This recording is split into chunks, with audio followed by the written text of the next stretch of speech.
morning, everyone, and welcome to the Multnomah County Board of the Commissioners Board Briefing. Audience members, I want to start by asking you to please silence your electronic devices. We have a lot of folks here today and want to make sure everyone has a chance to hear all the things that are going on. For those presenting today, please turn your mic on when you begin speaking and off when you've completed your remarks. And for all presenters, please state your name for the record before speaking or responding to questions. Our first board briefing this morning is a chance to have some volunteer appreciation event, and we also will have a board briefing on our community engagement at Multnomah County. So we have a really great run of show for this item today. I want to thank everyone for being here. I want to thank the Office of Community Involvement team and the many other county staff who have been involved in putting this event together. This past weekend, I and many other local elected leaders, including members of this board, spent time thinking about all the things that make this city and this county special. I remember flying into PDX for the first time in 1994 and immediately falling in love with the beautiful spaces, the vitality of this city, and above all, the spirit of the people. In Multnomah County, we love our neighbors and our neighborhoods. We stand up for each other. That is who we are. One of the ways that this love for our community manifests is through volunteerism and civic engagement. Every year, hundreds of people volunteer with Multnomah County in service to the people and animals in our community. Your contributions are critical to the functioning and governance of Multnomah County, and I'm so glad that we have this opportunity today to celebrate the impact that you've all made on Multnomah County and in our community. With that, I will invite Amara and our speakers down to the dais for further introductions and to kick off the rest of the event this morning. Good morning. Good morning. Thank you. Good morning, Chair and Commissioners. For the record, my name is Amara Perez. I'm the Director of the Office of Community Involvement. Today marks my one-year anniversary in this role, and it couldn't be for a better event. Thank you.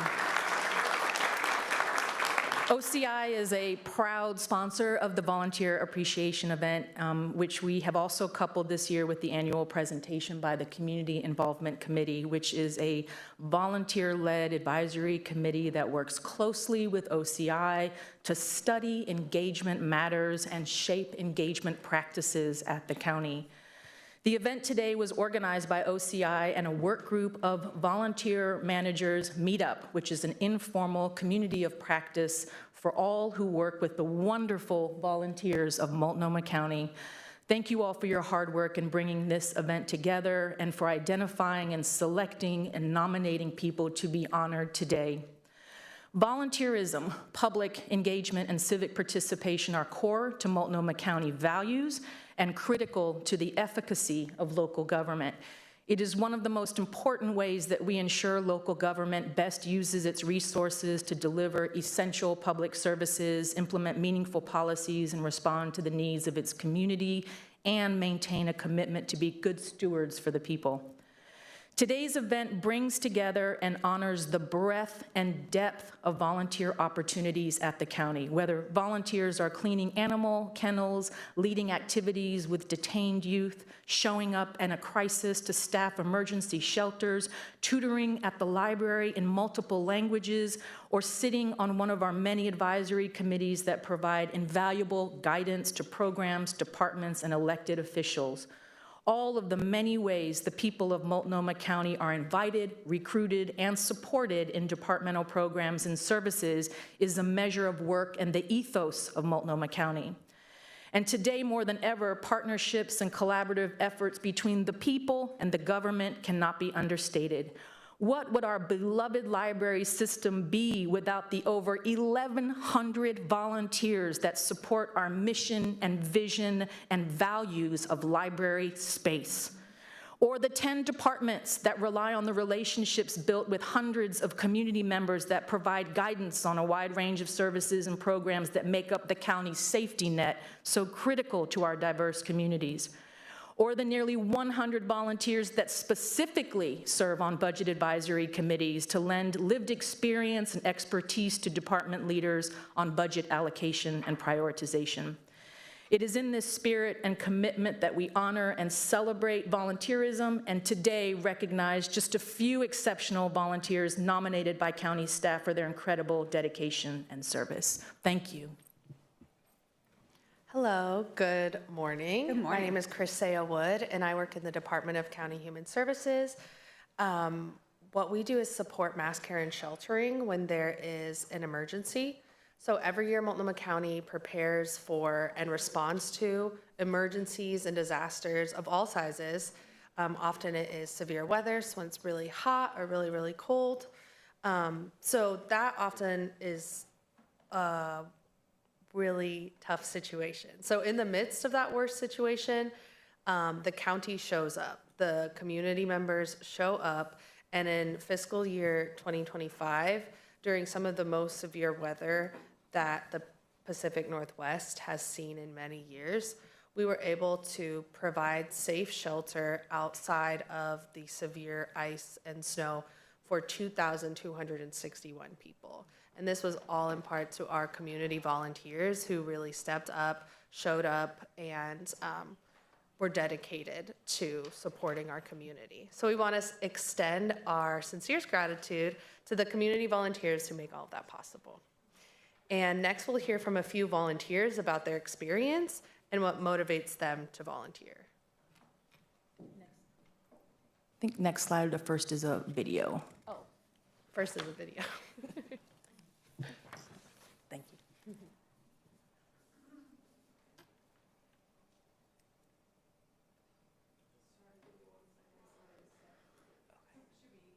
Go to somebody else before the video, just because it'll take a minute for.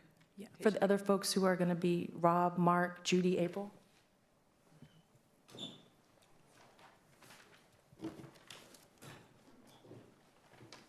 And then Tisha, you can be getting it set up. Okay, thanks.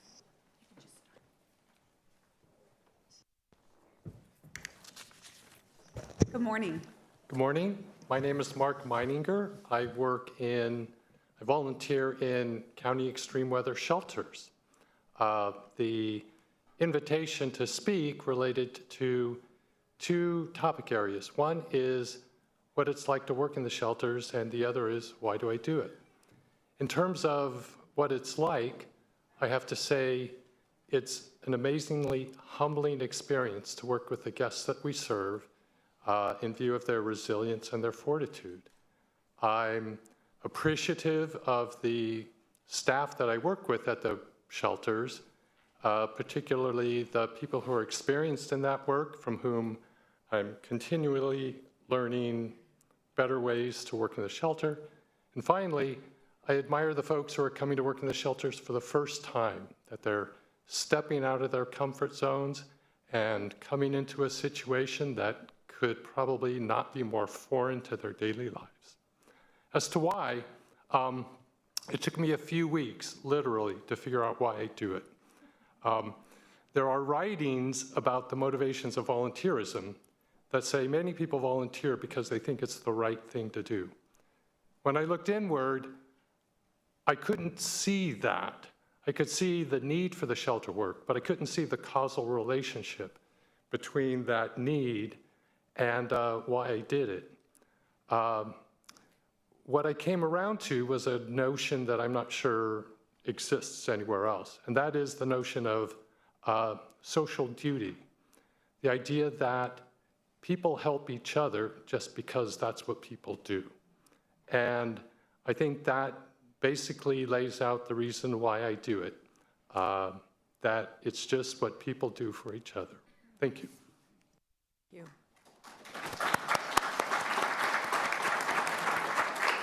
Good morning. Good morning.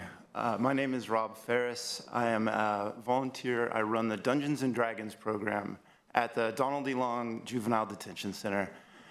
For those of you that don't know what Dungeons and Dragons is, first and foremost, it's a game of collaborative storytelling. There aren't winners and losers, but rather every kid at my table gets to choose what character they want to be and go on adventures in a made-up world. And it's in that structure that magic happens. The boys get to choose, maybe for the first time, who they want to be at that table. They get to be heroes. They get to go on adventures along a team, solving problems and saving the day. And they grow from this. I've seen boys go from being shy and uncomfortable around their peers to being proud and kind and and vocal leaders at the table. Other boys have told me that the Dungeons and Dragons program has helped them maintain good behavior while they've been in detention. And all of that is great, and it's not just epic saves the day stories, though. There's also room for play and playfulness at the table. One of the most dramatic moments we ever had was when a druid at our table, those of you that know D&D know what that is, those that don't, it's a character that can shapeshift into animals, chose to turn into a little frog to take place in an annual frog racing tournament at a village that they had visited. And by the final stretch of the championship race, everyone in the room, staff included, were on their feet, shouting and cheering. You know, like, I've never seen so much excitement. They're not fighting, you know, evil creatures here. They're in a frog race, and it was wonderful. And I think those moments are why I volunteer. And it's been a privilege to be able to see the boys both be heroes and be playful. Thank you.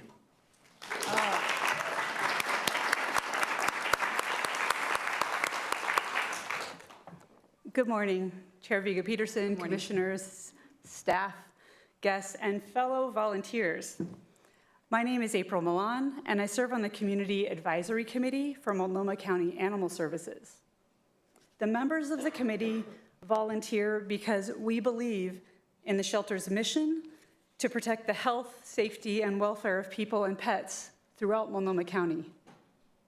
Over the past year, we have focused on elevating community voices and balancing the needs of humans and animals. With an equity focus, we have identified community goals of improving the adoptions process, reuniting more people with their pets, and keeping people and pets together. Staff, volunteers, and community, we can make the shelter not only a place of care, but a place of equity, compassion, and belonging. We thank you for supporting this work and for valuing the contributions of volunteers across the county. Thank you.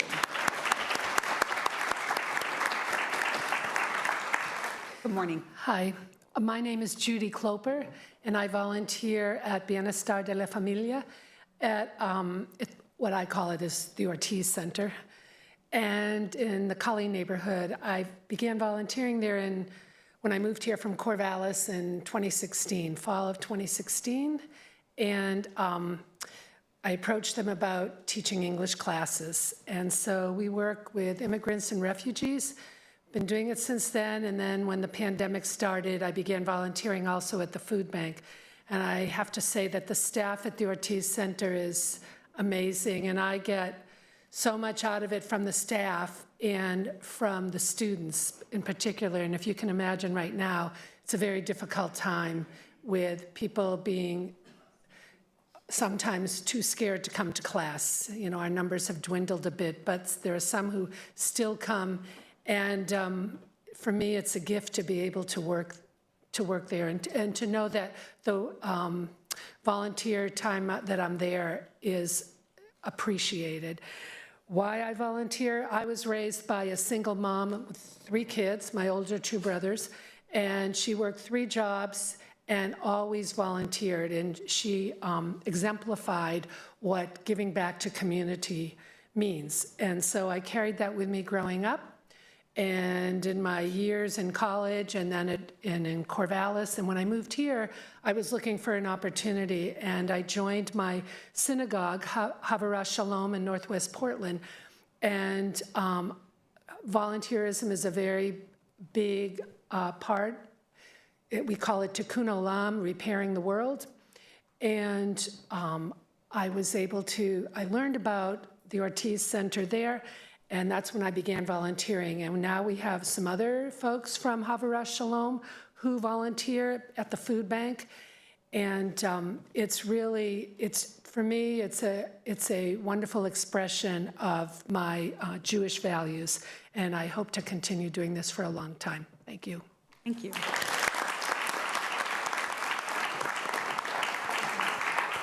Thanks. Tasha, is the video ready to go? We'll find out, yes.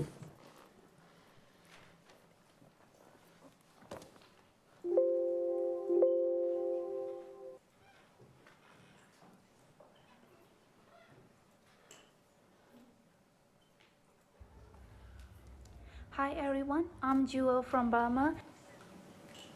Graduate from Portland State University. I'm especially grateful for the time I was welcomed and hosted in Portland during my studies. Volunteering was my way of giving back to the community that had meant so much to me. But what truly stayed with me was the dedication of ADVSD staff who worked really hard to bring more community voices into shaping community today and for the future. Along with the support of ACES and DCES members, they show me what it means to care deeply for the community. These lessons of working and caring together and of meaningful service are what I now carrying with me back to my home country. And this recognition encouraged me to keep serving wherever I am, and it reminds me to believe in the power of small contribution, which together create meaningful changes. Thank you for this opportunity and for this recognition. Next slide. You could do the next slide. I want to thank the volunteers who volunteered to share today. Thank you. At this time, we would really love it if everybody here who is being honored to please stand to be recognized. Next slide. Next slide.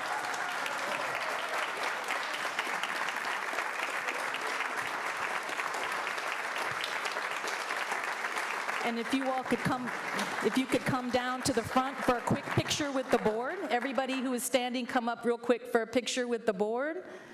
1 minute. Don't be shy. We're recognizing also behind you on the slide people who could not be here. Look at this incredible group of people.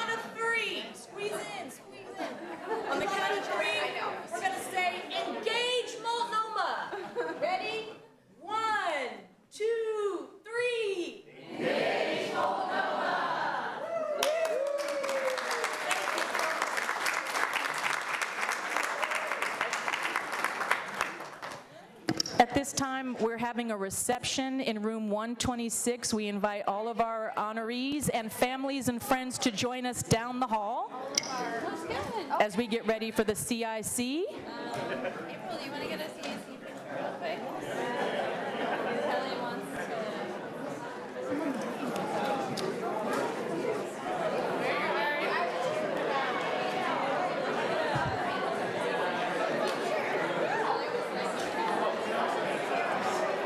Okay, everybody head on out. I'm just going to introduce you and then I'm going to sit down.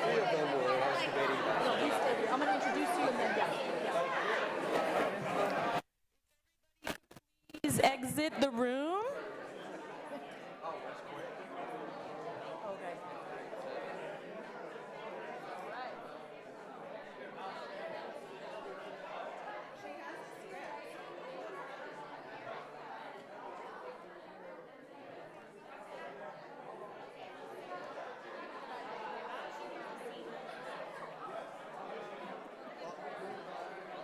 I'm going to move. I'm going to move.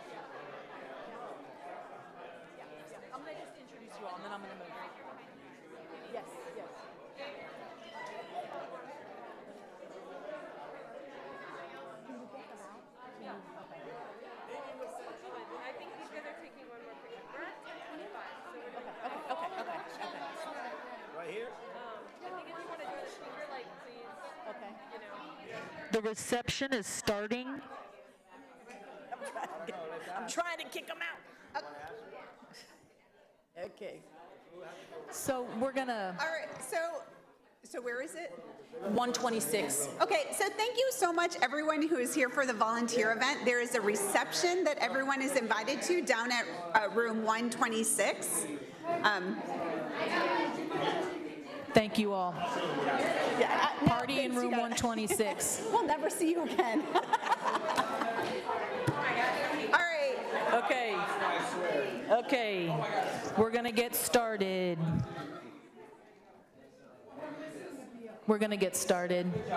okay. So again, if for folks who didn't hear, in room 126 is the reception for all of the wonderful volunteers. Room 126. Thank you.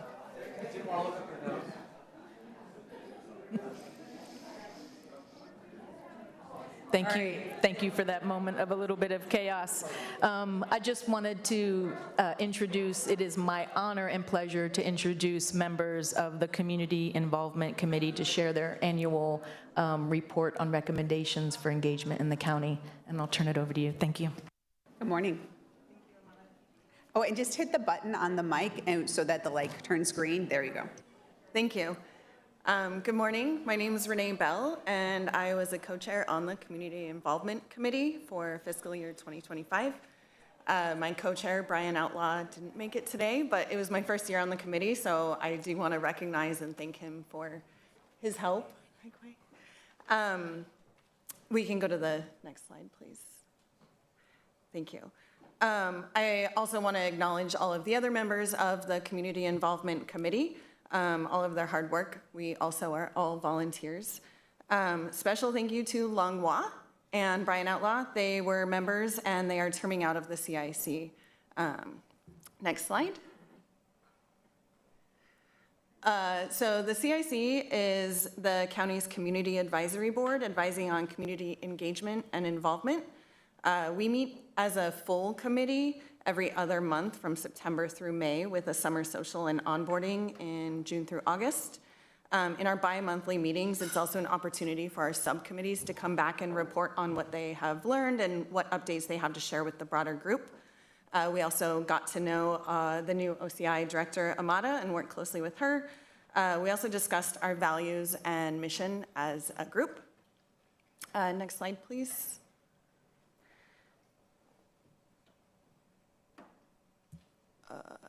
Oh, yes. So the CIC is very involved in our membership process. So we draft the materials for recruiting, interviewing, selecting applicants.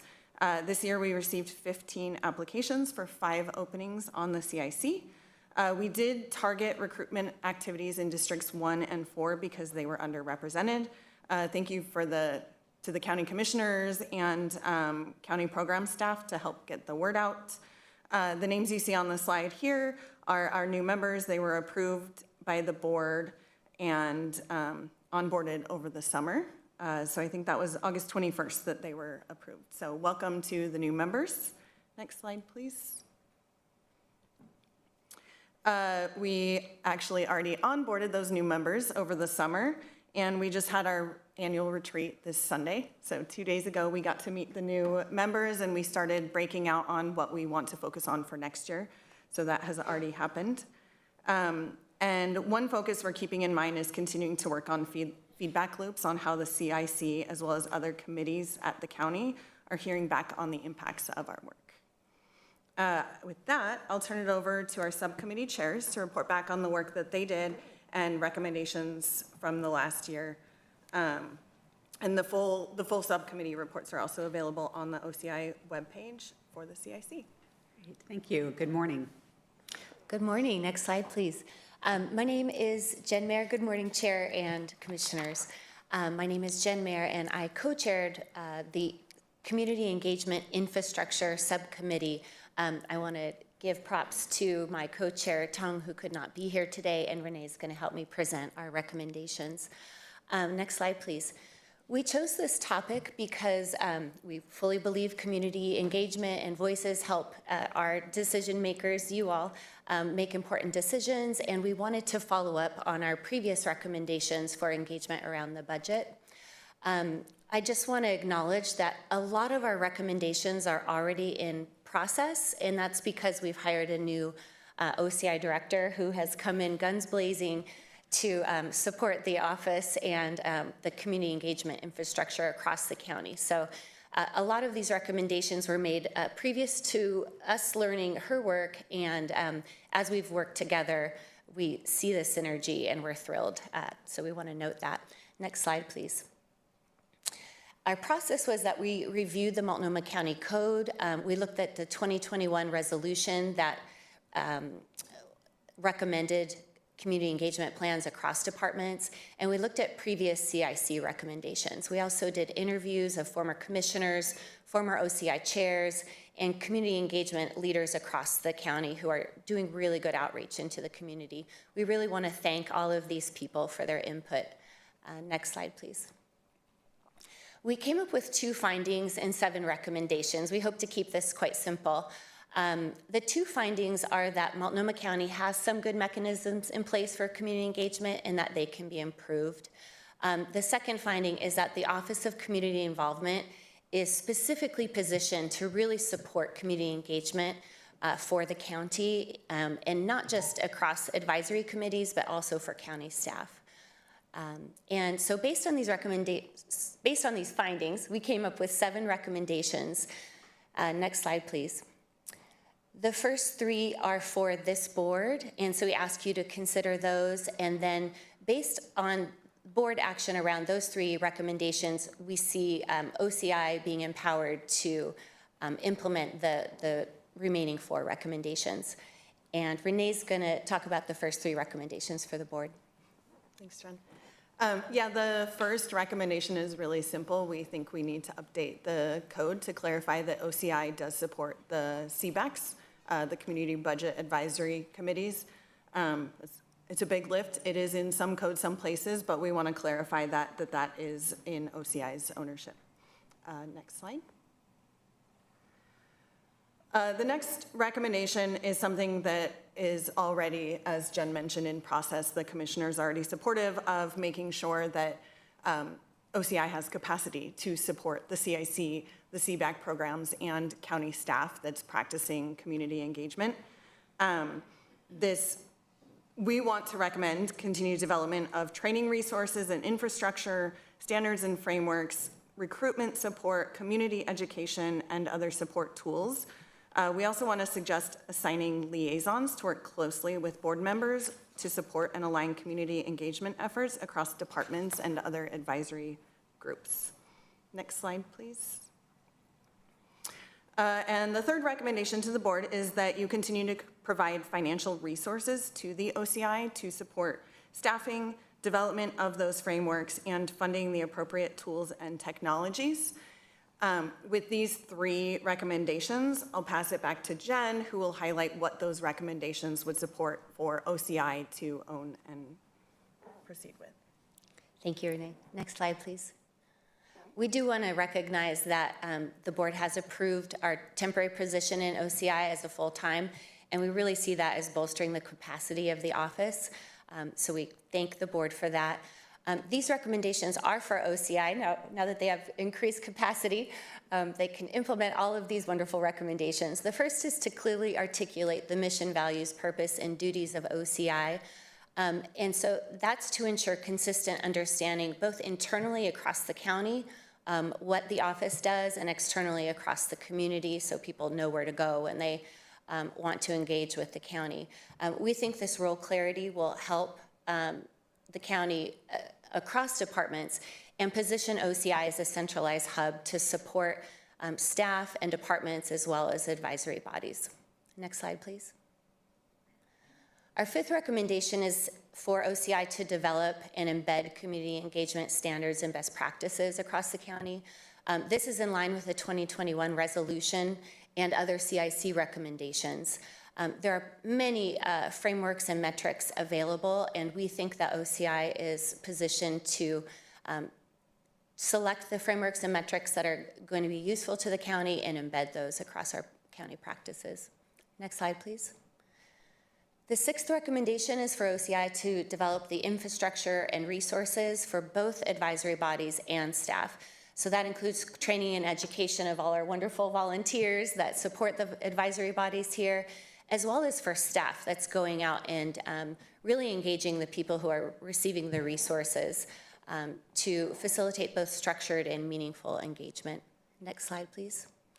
And our seventh and final recommendation is around communication channels and tools. We've noticed that each department kind of holds their own resources as far as their volunteers that they're using, the resources that they have that support community engagement. We really think that some kind of centralized system for accounting for our resources, for managing them, and then supporting back staff can really benefit the county. Again, in addition to that, we think that Renee mentioned feedback loops are really important to our advisory bodies, so we're understanding how our recommendations are being implemented, and that a periodic evaluation across departments on their community engagement would be useful. With that, again, we want to acknowledge that a lot of these are in process. We thank the board for giving OCI more capacity, and we are very thrilled that Amado Perez is implementing a lot of these recommendations, and we look forward as the CIC to continuing to support the infrastructure for community engagement in the county. With that, I want to introduce Quay Rennell, who is going to be talking about the other subcommittee that met on addiction and recovery. Good morning. There you go. For the record, thank you. For the record, good morning. For the record, my name is Quay Rennell Matthews. I was the subcommittee chair for the Recovery Subcommittee last fiscal year. Next slide. This subcommittee focused on community engagement around drugs and alcohol and mental health services and policies at Multnomah County. We choose this topic due to CIC members' lived personal and community experience of addiction and recovery, and curiosity around how the county is engaging community members in this critical issue. We set some goals and intentions around our topic, including increase equity of engagement, encourage engagement of directly impacted people, engage the whole community, support community response, improve access to information and use of existing resources. Next slide. This subcommittee met between October 2024 and May 2025. Thank you to our guest speakers listed on the slide. Next slide.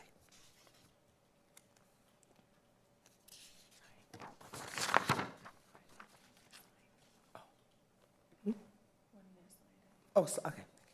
Thank you. From our research attending meetings and meeting with guest speakers, we found that programs have diverse ranges of funding and impact the community engagement.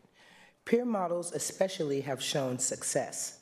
Stigma is a persistent barrier in both engaging impacted communities and ensuring their engagement is taken seriously.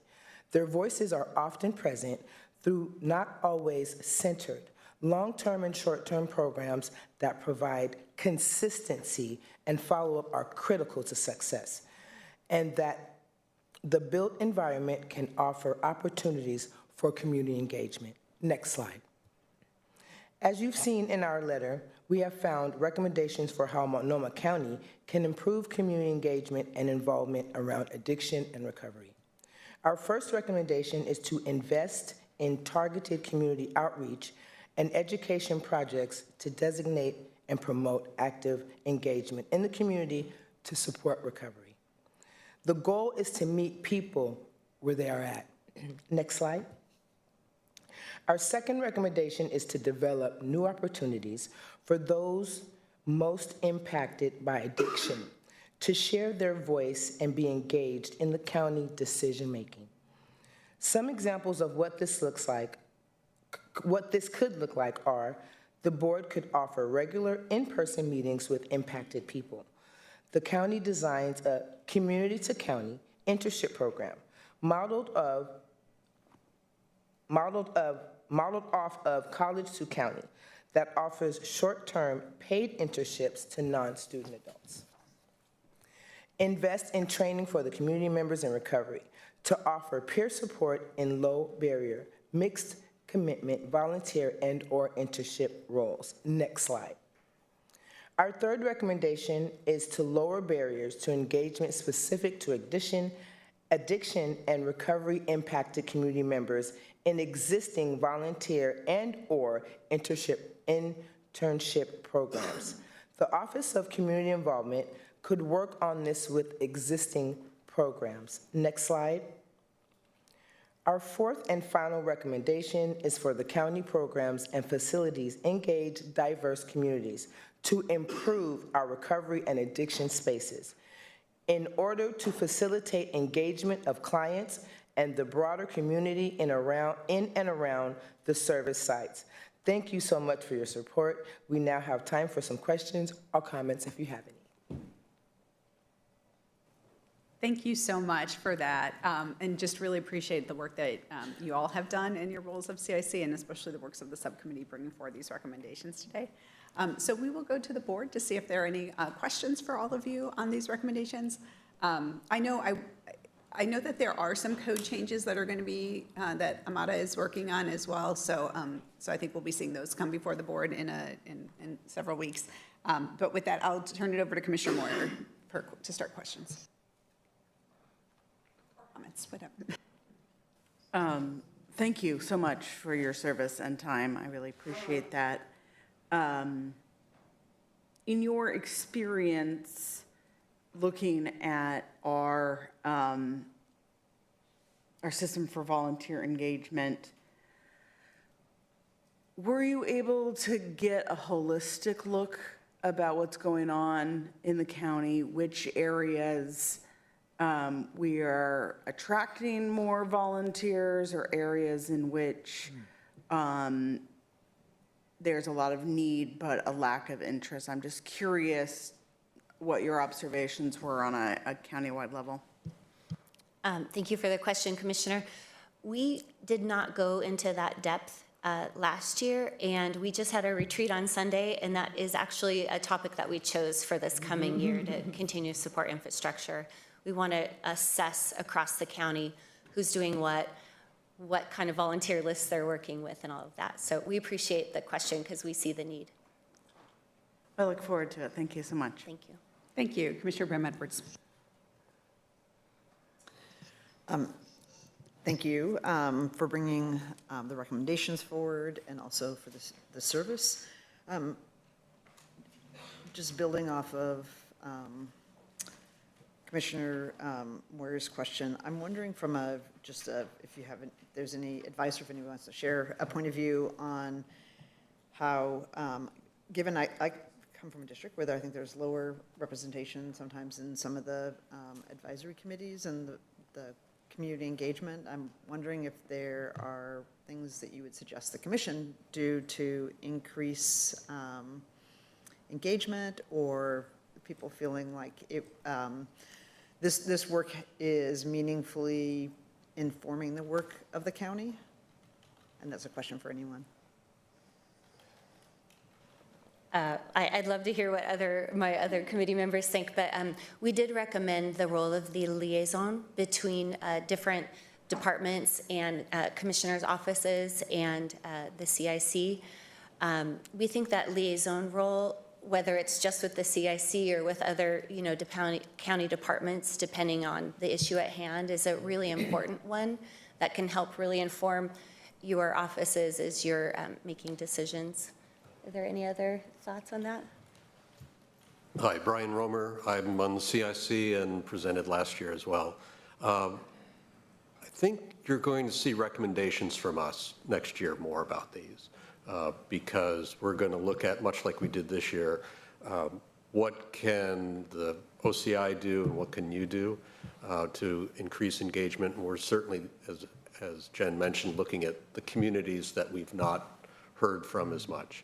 So I think we'll target, that's a good point, we'll target recommendations to both OCI and the board. Great, and this is just sort of food for thought, sort of going forward. As somebody who volunteered on the school board for 12 years, we were often in the position of providing recommendations to others. And sometimes it was like, they didn't follow our recommendation. And I've also been in the position where getting recommendations coming in that role. And sometimes the recommendations aren't implemented exactly how they come forward, or there's maybe some, like, the budget, or, a variety of reasons why something's not implemented. And one of the things I know that's really important that you highlighted, I think it was on slide 7 or number 7, but this transparent feedback loop, that I think it's important when recommendations come in, that if they're not implemented, that there be feedback loop of, like, but here's how it informed our decision, or some other way. So I really would be interested in how we have that dialogue, because I do think it burns out volunteers when they're like, we made all these recommendations and we spent so much time on it, and then they didn't implement them. And sometimes there's, like I say, a partial implementation, or it really informed the direction, but it wasn't the precise recommendation. So I'd be interested in how, like, we develop that transparent feedback loop, I think is what it was called. Because I do know we don't, public bodies don't always implement everything, but it's not because it wasn't received and it wasn't helpful. So how do we have this feedback loop that shares how it did support the decision? So I really would be interested as we get more groups involved, and again, to keep volunteers sort of at the table, feeling that their input is valuable and the recommendations they are making are being considered. So just, if somebody wants to offer a thought, they can, but more I'm interested in the longer term of how we engage in a way in which we value what information we get and the recommendations we get, even if we may not fully implement them.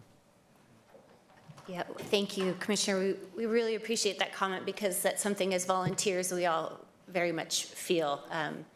And I will say that the chair wrote us a letter last year addressing each of our recommendations and how they were either implemented or considered.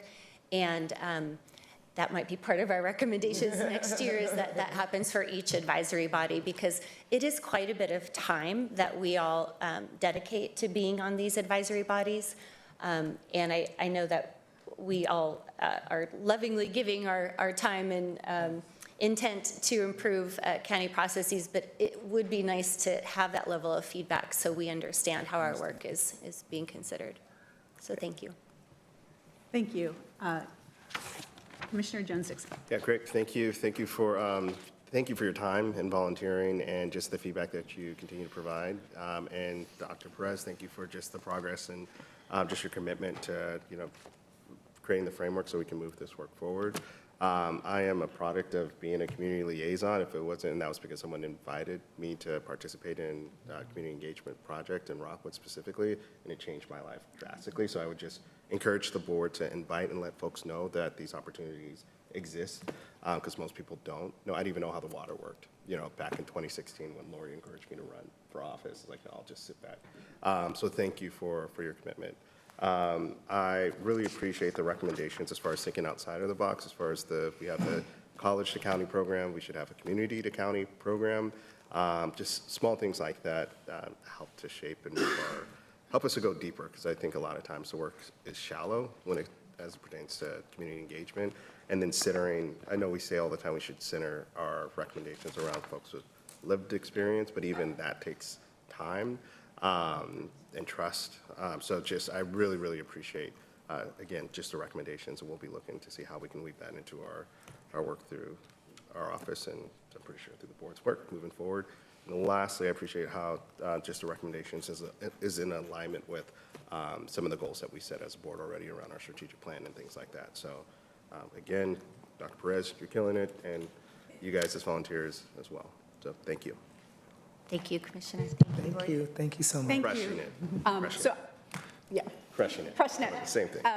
I just want to thank you. I loved hearing that story, Commissioner, because I also, my path into public service really came of being a volunteer on the Hazelwood Neighborhood Association. That was the first, kind of, official civic role that I had as a volunteer, and it really was a way to just get more deeply engaged in what was happening, both in my neighborhood, but also in the wider the wider world of what was happening in the city. And so I just appreciate the opportunities that this can provide, and also think it's so important that that we're taking the experiences that you have and the work that you do and really incorporating them into how we can make that connection better between the public, the volunteers, the community advisories that we have here, and the work of the county. So just appreciate all of these recommendations.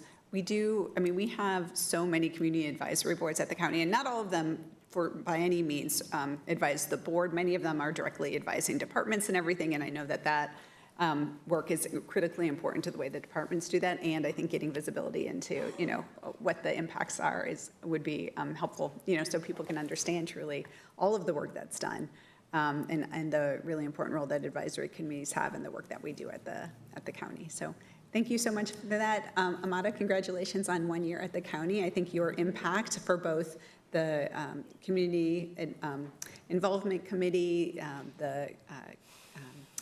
the County Budget Advisory Committees has been incredibly impactful over this year. And so I just really want to thank you for all your leadership, and you're really digging into the work of OCI and really making sure that we are raising our standards and doing all of the things that we need to make sure that this work is both in our code and in practice the best that it can be for the county. So thank you for that.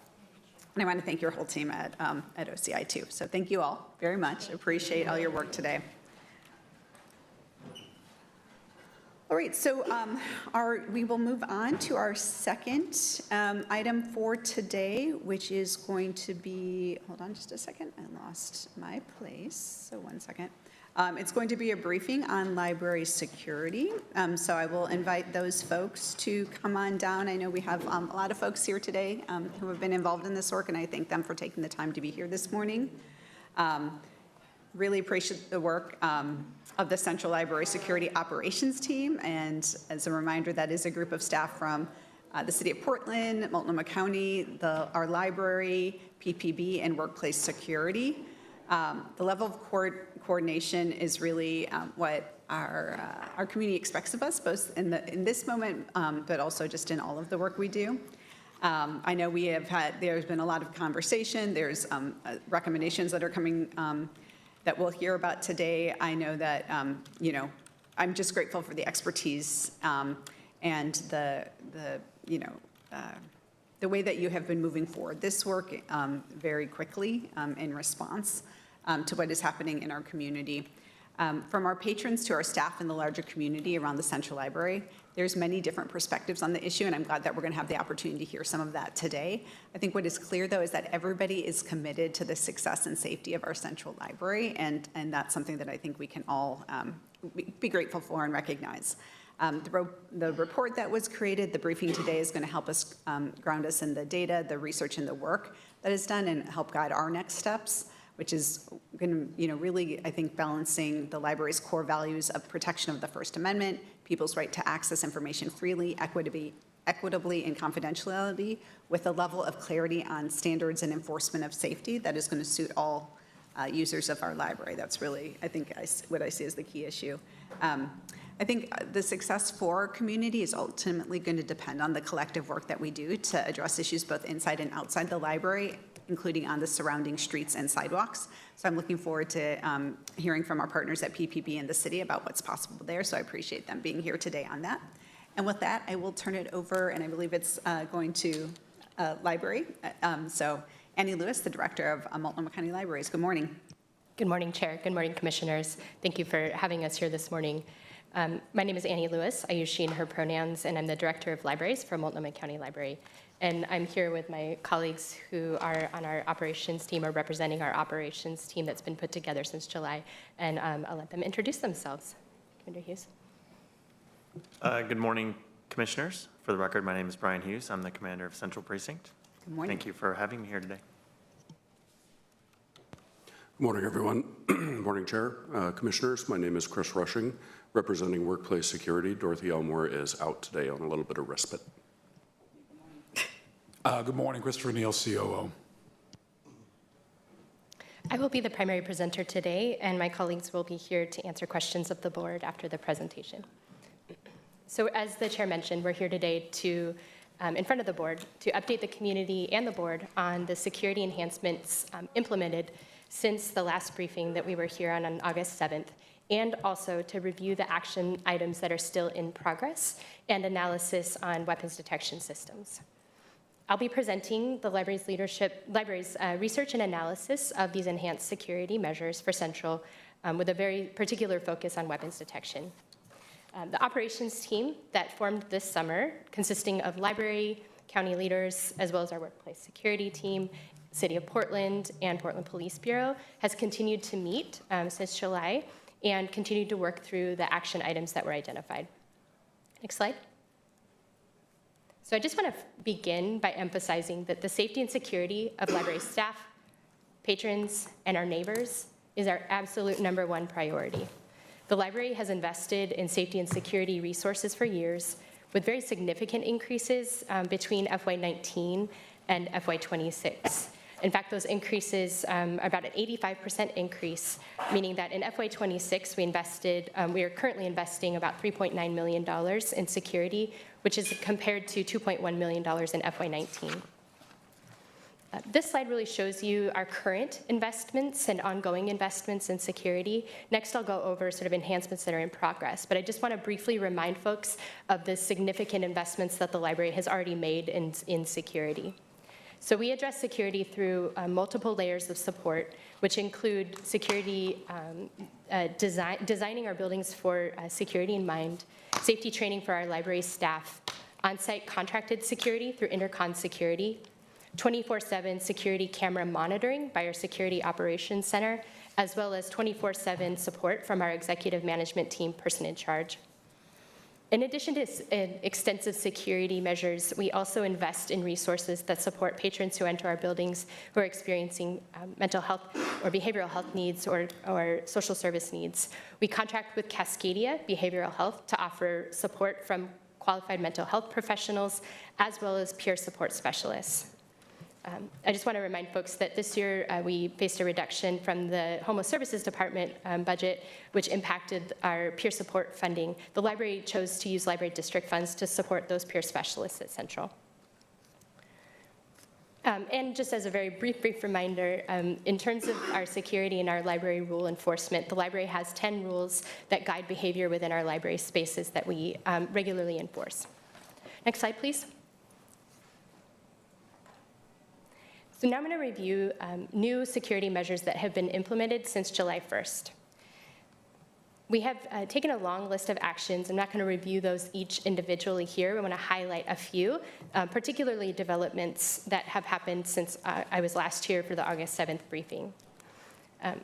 I'm excited that with the support of Commander Hughes and our colleagues at Portland Police Bureau, we now have support from Portland Public Safety Support Specialists who are doing walkthroughs at our Central Library to be familiar with the space and get to know staff. Additionally, in partnership with the Behavioral Health Division at Multnomah County, we are now, 4D Recovery is now doing regular outreach on the exterior of Central Library. Additionally, with the support of City of Portland, we've added some trash cans around the perimeter of the library, which both provides another space for people to throw away trash, but it also increases the sort of, or decreases the footprint possible for people to gather on the sidewalks around the library. Next slide, please. I want to do a brief review of some of our data around security incidents since last January. So this slide shows you our incidents per day at Central Library, the number of operating days per month, and the daily average. You can see from this slide that we have seen a decrease in the daily average of incidents at Central Library, particularly since July. We're on our last day of September, so I'll have September numbers soon. Don't have those yet today for this report. I also want to highlight the just a few things to know about our incidents. So our incidents are a collection of all library rule violations. So one incident one person coming in can violate multiple rules, which is captured in there. The majority of incidents that occur at Central Library are trespasses, meaning when a person who has been excluded from the library returns to the library, our staff remind them that they cannot be in the library, Generally, they leave peacefully. So those take up the majority. But these incidents include things like reminding people that they can't sleep in the library, to more disruptive incidents that may involve a disruption to library operations. Just as also a reminder, approximately 1,400 people visit Central Library every single day.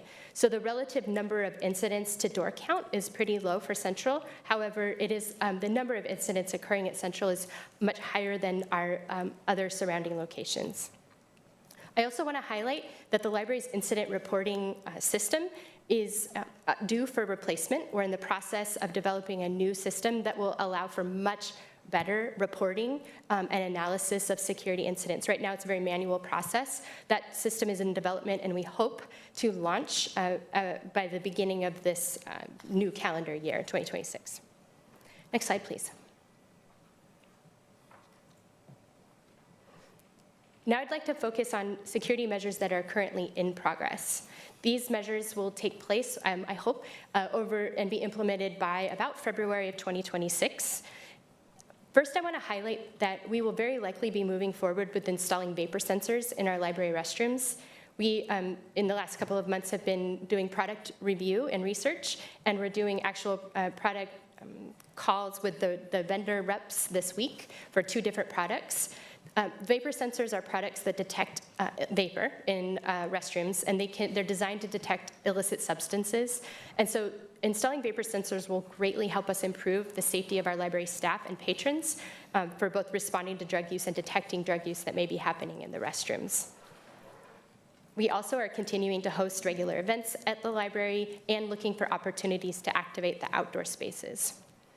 I mentioned in the August 7th briefing, but I'll share an update today, that we also are about to begin our restoration project of the balustrade, or the architectural features surrounding the library.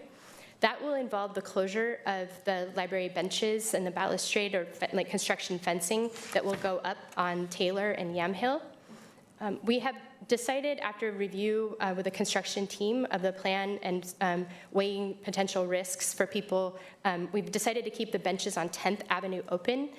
We believe that that's the best path forward to both provide a limited place for people to sit as an alternative to potentially sitting on the stairs or on the terrace area, or sorry, the stairs or on the sidewalk. This will also, by only keeping 10th Avenue, allow our security officers to better monitor that very focused area that's right in front. We are also undertaking a review of our library rules and exclusion guidelines. We expect to increase the exclusion lengths of drug use violations. That hasn't been implemented yet, but that's in progress. And we're also, as I shared before, updating our weapons policy to be more clear for library patrons about weapons that are excluded from entering into the library. We have also launched a new project that's specifically focused on enhancing training and communication for our persons in charge and our intercon security staff at Central Library to better improve the communication, the engagement, and the enforcement at the library. And this is based on all of the various methods of feedback that we've received, both from our staff and others from Portland Police, from Workplace Security. So I'm excited about that project because it will help us improve identified current areas that need improvement. Next slide, please. I also want to be transparent about the measures that we have decided not to move forward with. So as I shared, we have received recommendations from various entities around Central Library and security enhancements. Specifically, Commander Hughes has sent us a list of recommendations, and there's a few that we've decided not to move forward with. The first is access restrictions. The library does, of course, require library cards to access certain library services, like checking out books and using our library computers. But we do not currently require a membership to get in the front door. And that's not something that we're going to move forward with. Access to public libraries is a fundamental part of our country, and having limiters to who can walk in the front door presents many, many legal risks and challenges, and it's really oppositional to the core and fundamental value of public libraries and our protection of our community's First Amendment rights. It also introduces just a number of really big challenges around, like we still have many people that visit Central as tourists, and they tour the building.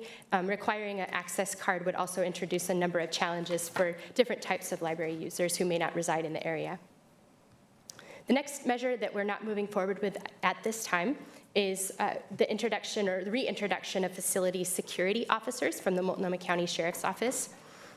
We did county leadership discuss this opportunity with our sheriff, and we understand, similar to the removal of FSOs in 2021, the Sheriff's Office continues to experience difficulty with these roles in terms of vacancy rates and higher priority areas for the Sheriff's Office in filling these positions. And so we're not moving forward with this at this time, but we do remain interested and open to this in the future. Lastly, in terms of an additional security audit, the library in 2023 did bring in an external consultant, Foresight Security, that conducted a security assessment for the library's refresh project. And we did implement a number of the design changes that they recommended in that report, including lowering shelving heights to increase sight lines for library staff, as well as improved lighting within Central, and also improvements in the landscaping. That recommendation, that report from Foresight also included a number of recommendations for enhancing our library roles and training for library staff. We implemented a number of those recommendations after we received that report in 2023, and we know that this is also an area where we continue to need to make enhancements. Okay, next slide. Now I'm going to dive deeper into weapons detection review. So in the last several months, the library has conducted extensive research around weapons detection, looking at these various aspects that go into the decision to move forward with weapons detection. The report that I shared with the board and that is posted on the county website has more extensive information about each of these areas. I'm going to highlight aspects of each of these today for the presentation. But I just want to note that we conducted extensive research, analyzed budgetary costs, the operational impacts, did an equity impact study, and also engaged several members of or different groups of our community. Move forward, or slide, please. First, I'm going to begin with a high-level overview of some of the legal considerations around introducing weapons detection systems at the library. So weapons detection searches or options such as metal detectors, wands, bag searches, for the purpose other than law enforcement, are considered an administrative search under Oregon law. This means that the search can be conducted only for the purposes of, as defined in the policy, but not for criminal enforcement. So in this case, it would be to enforce library rules of restricting weapons coming into the library. There are significant legal considerations that require clear policy and protocols and rigorous training for security staff conducting the searches. Because the search is really the government conducting a search of people, there's very specific laws that govern these practices. So to move forward, we would need to develop those policies that define what we're searching for and what we do when we find items. In this case, it would be weapons, and more than likely we would be turning people away that are identified to have a weapon on them, or in some cases calling law enforcement as needed, particularly if a firearm is identified. It's important to also be clear that everyone who enters the library would need to be searched equally. Doing weapons detection is a search, and so therefore officers should not be discriminating or treating anyone differently coming into our facility. So that means that someone coming in with their toddler for story time, an elderly patron picking up a hold, or a person experiencing homelessness, all would be needed to search equitably and consistently. All right, move on. Let's to the next slide, please. Oh, I'm sorry. I'm actually, sorry, go ahead and move back. I got one more thing to say on this piece. The other aspect of the legal considerations is that, and this is also operational, is that we would need to restrict bag size and or number further in order to employ weapons detection effectively at the library. Currently, we restrict bags through our Library Rule 3, which restricts bags that cause disruption to library operations. So if a bag, for example, is impeding access for someone, more than likely we would need to employ further restrictions if we move forward with weapons detection because of the operational considerations around searching large or multiple bags for an individual. Lastly, I want to highlight that the library's Rule 7 currently restricts unauthorized weapons, and we are updating that for more clarity, so that should be updated in the next month or so. And I also want to note that at this time, the library isn't able to restrict firearms by concealed handgun license holders. If the county recently passed, the board recently passed an ordinance, under the Community Safety Firearms Act, if library buildings are included under the development of that administrative rule, we would be able to restrict firearms, including those with concealed handgun licenses. Okay, next slide. We've also analyzed the operational considerations of weapons detection. So we expect that weapons detection will introduce some operational challenges, including the potential of queuing outside during our very busy hours. Not all the time, but especially at opening. Usually at opening, we welcome nearly 100 visitors at the front door, and so we would expect some queuing or lines outside. Right now, we don't have exterior shelter for people waiting to enter, so that would be something that we would need to work together with our partners at facilities and property management to address. We also expect that there would be patrons that decide not to come to the library anymore because they don't want to go through a weapons screening process. And so we do expect that there will be some impacts to nearby libraries and potentially increased loitering on the city streets around the library. We also know from talking with other library systems that there's the potential that people would hide weapons in the landscaping or other areas outside of the library. Additionally, the policy that we're talking about in terms of weapons detection is just searches, not seizures. And so we would not be seizing or removing weapons from people. So that would be an important consideration. We would develop policy and procedure around how to respond if a weapon is encountered. Particularly when there are threats or a firearm, we would be calling 911 as we currently do. Additionally, we are clear that the weapons detection screening process would be done by Intercon Security and not our library staff. So we would want to ensure that our Intercon Security officers were highly trained to be able to conduct searches so that they're done consistently and according to our policies and procedures. Next slide, please. So during the last month, our workplace security team arranged for a product demonstration with a system that's called Evolve. We did the product demonstration with Evolve because it's a promising product that allows for higher throughput of people and helps to avoid queuing that occurs with more traditional weapons detection systems. Evolve uses an AI-driven software that, and magnetic system to detect, to take images of the outline of an object when it detects metal. And that can better help security staff identify specific weapons, like in this case, firearms. Evolve was really designed as a system to detect firearms and explosives. It does have higher settings that can detect smaller weapons, but at its higher settings, it increases the false positive rate, which then, of course, causes more disruption to operations for people. And additionally, large bags increase the false positive rate. We would still need to use hand wands for searches for carts or rollers, or, like I said, further restrict them through our policy. Additionally, one thing to consider with Evolve is that at its highest setting, it needs to be, the stanchions need to be closer together, and that introduces some impacts for people that are in wheelchairs that are wider than 32 inches. And so that would likely require wanding instead of going through the security gates. Next slide, please. We also analyzed the budget for employing weapons detection. And I just want to highlight that the costs for weapons detection are really about security personnel. The system itself is relatively inexpensive. Through the evaluation of the product with the vendor, believe that the leasing option would be a preferred way to go. Leasing costs for Evolve is about $43,700 annually. That's an estimate from the vendor, with a one-time installation fee of $10,500. The real costs for this system really come with the additional security officers that would be needed to run the system and also to do security for the rest of the library. So our estimates at this point, because we still need to develop the policy and procedure for officers to conduct screening, but we do at the high end estimate that we would need as much as 10.2 security officers per open hour to both do security within the library, on the exterior, and to run the system.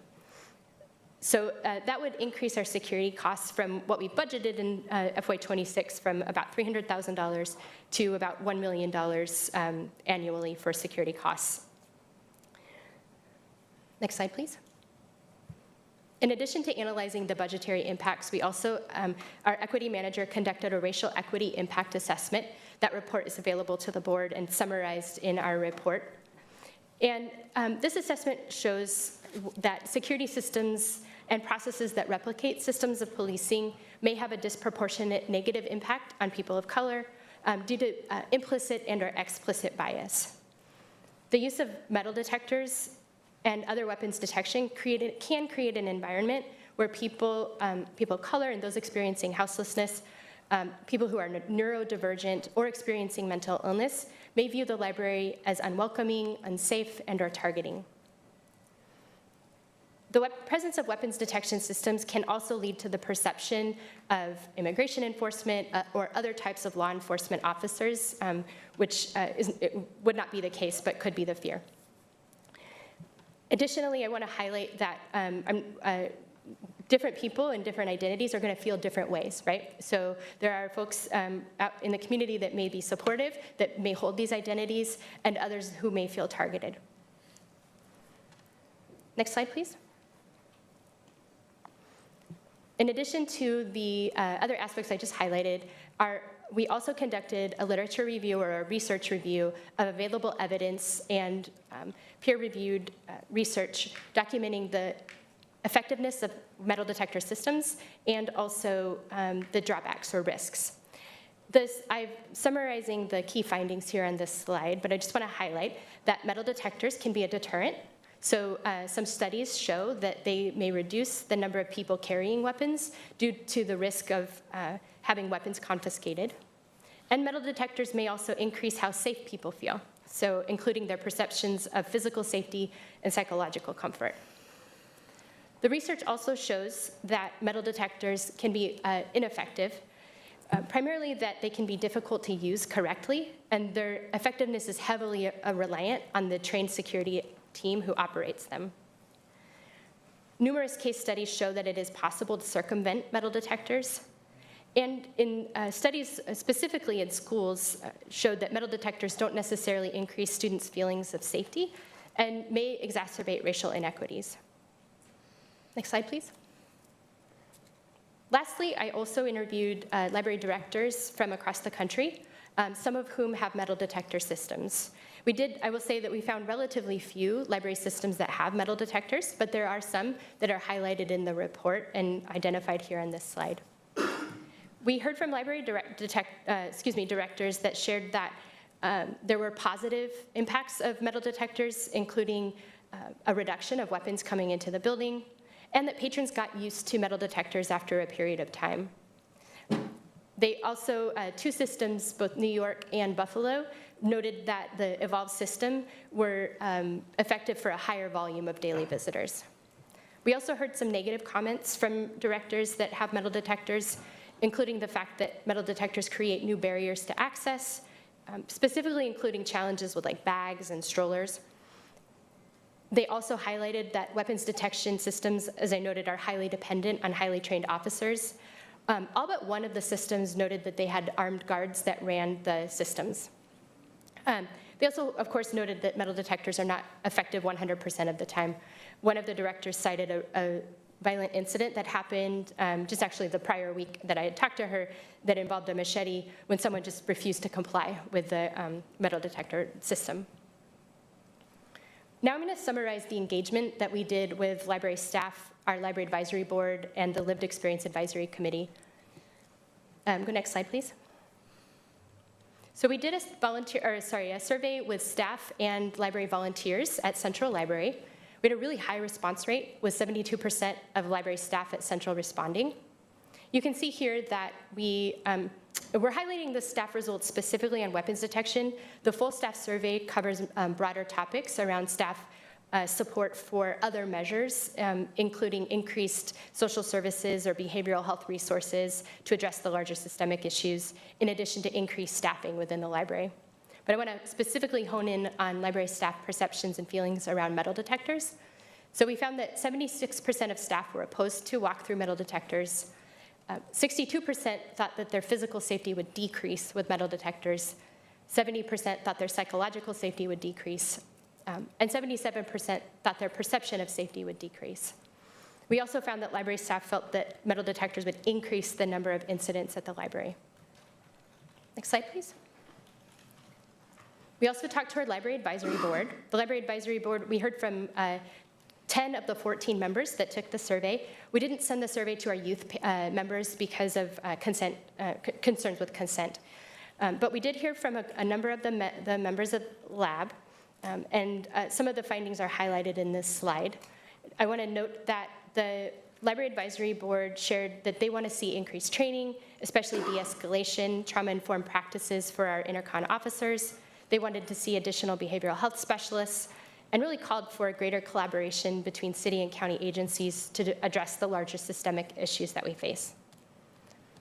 A majority of lab survey respondents thought that weapons detection systems would increase the perception of safety, but half or fewer of them thought that these measures would increase psychological or physical safety.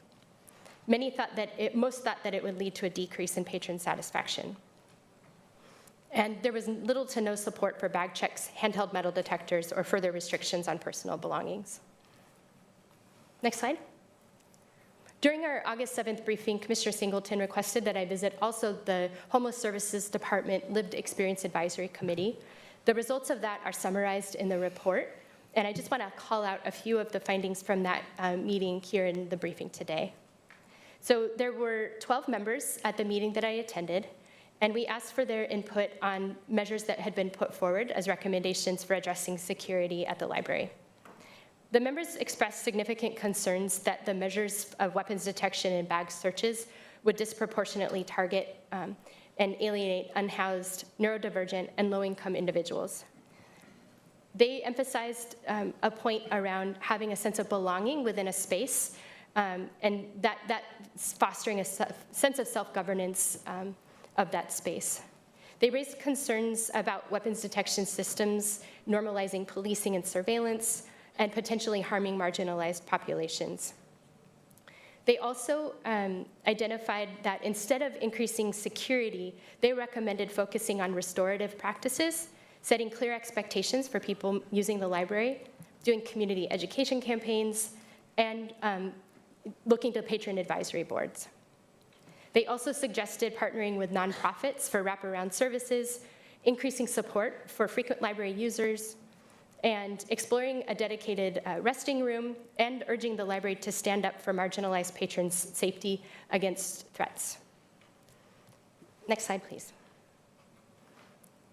Over this last couple of months, Garrett Pryor, policy advisor to the chair, and myself have also engaged local businesses to hear their feedback.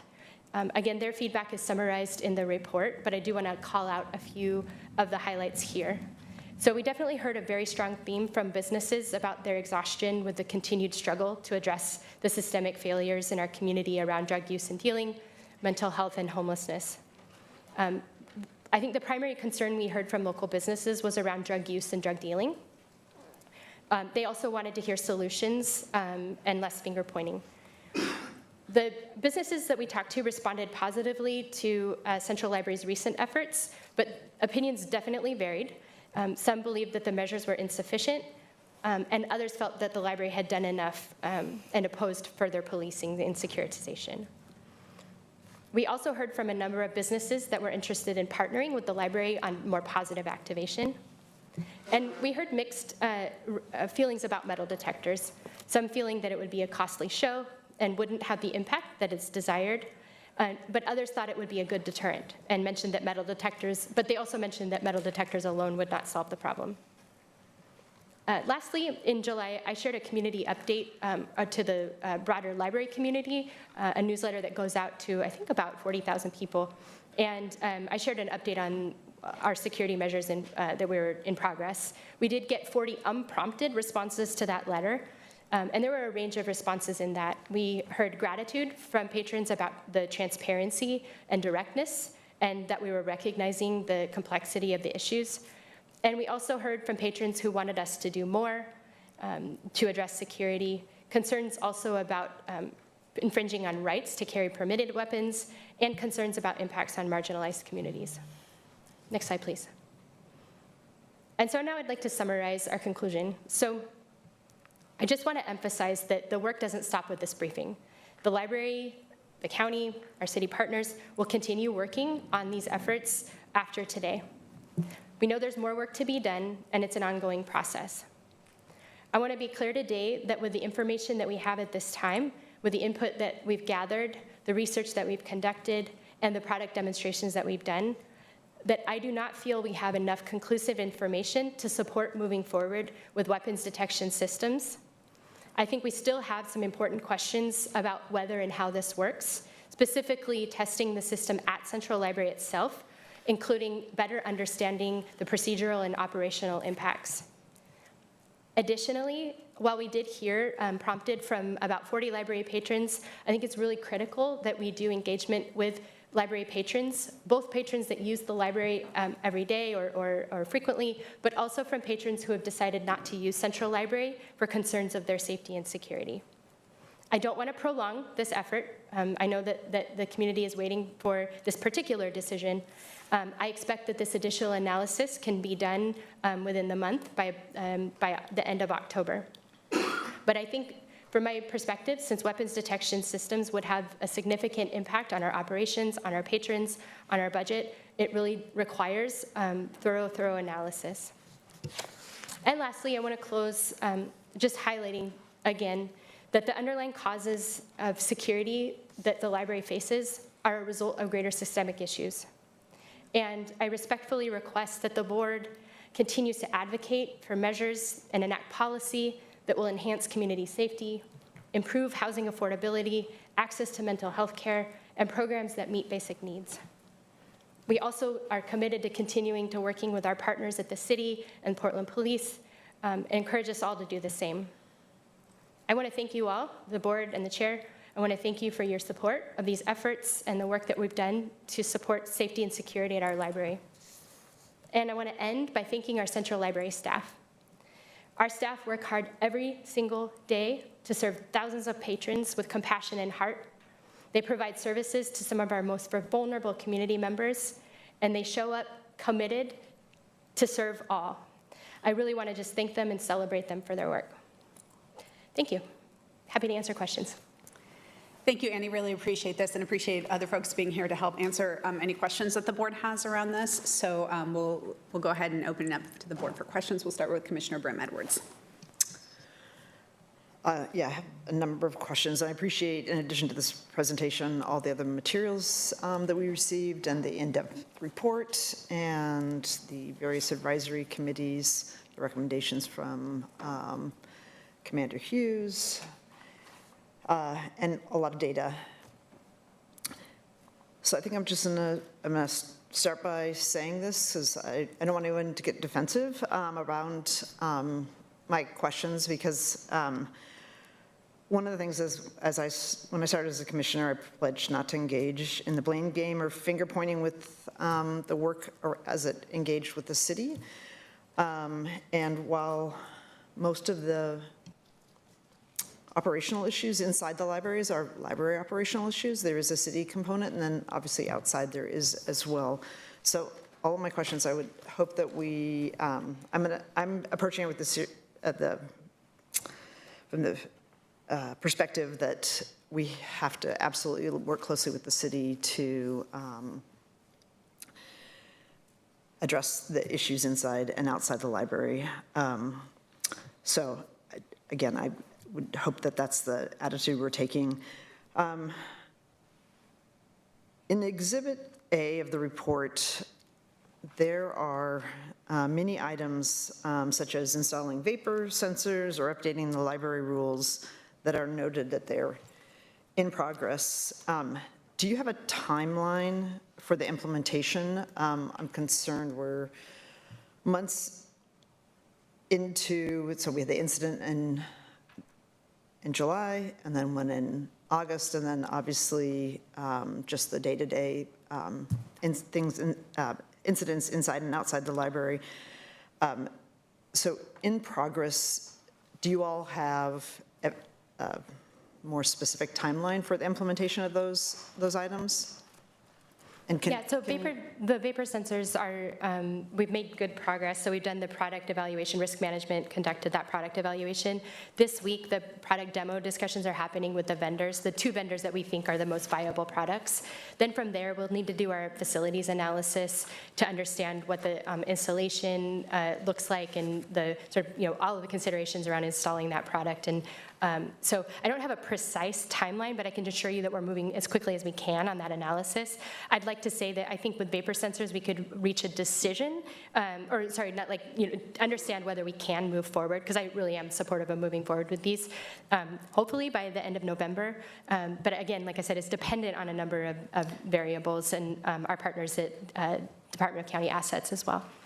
And then as far as the library rule evaluation and exclusion guidelines, we're already conducting that. We already have a revised weapons policy that we're reviewing with the county attorney's office.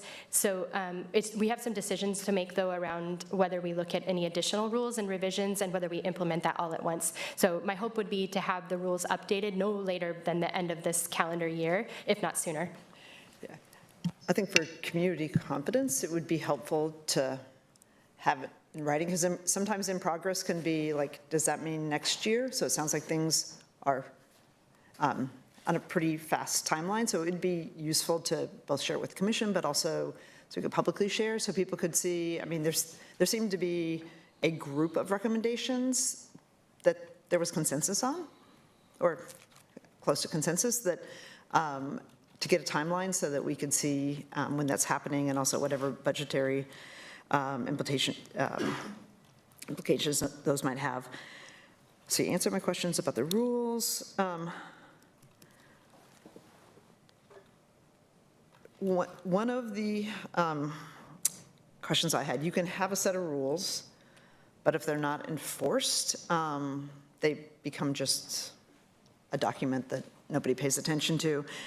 So I'm curious about how you enforce the rules. Some things might be easy, like sleeping, but specifically, because that's obvious, you can see that somebody's sleeping maybe, but rule number 7 is a prohibition on entering or remaining on library premises with an unauthorized weapon.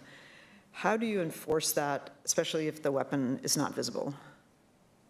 So our current enforcement of our weapons rule is done by, if our staff see a weapon on someone, whether it's carrying on their person or noted on a bag, if they're deemed sort of not to be in a threatening situation, if there's walking in, our staff approach that person and they ask them to leave the building. They remind them of the rule and they ask them to leave the building. And if the person refuses and/or if the situation escalates, our staff will call 911 for police response. In the case of a firearm, our staff do not approach someone with a firearm. They call 911 right away for police to respond and to verify whether they have a concealed holder license or handle the situation appropriately. And then both the July and August incidents that happened outside the library, but the individuals were in the library before that with a weapon, but apparently wasn't visible.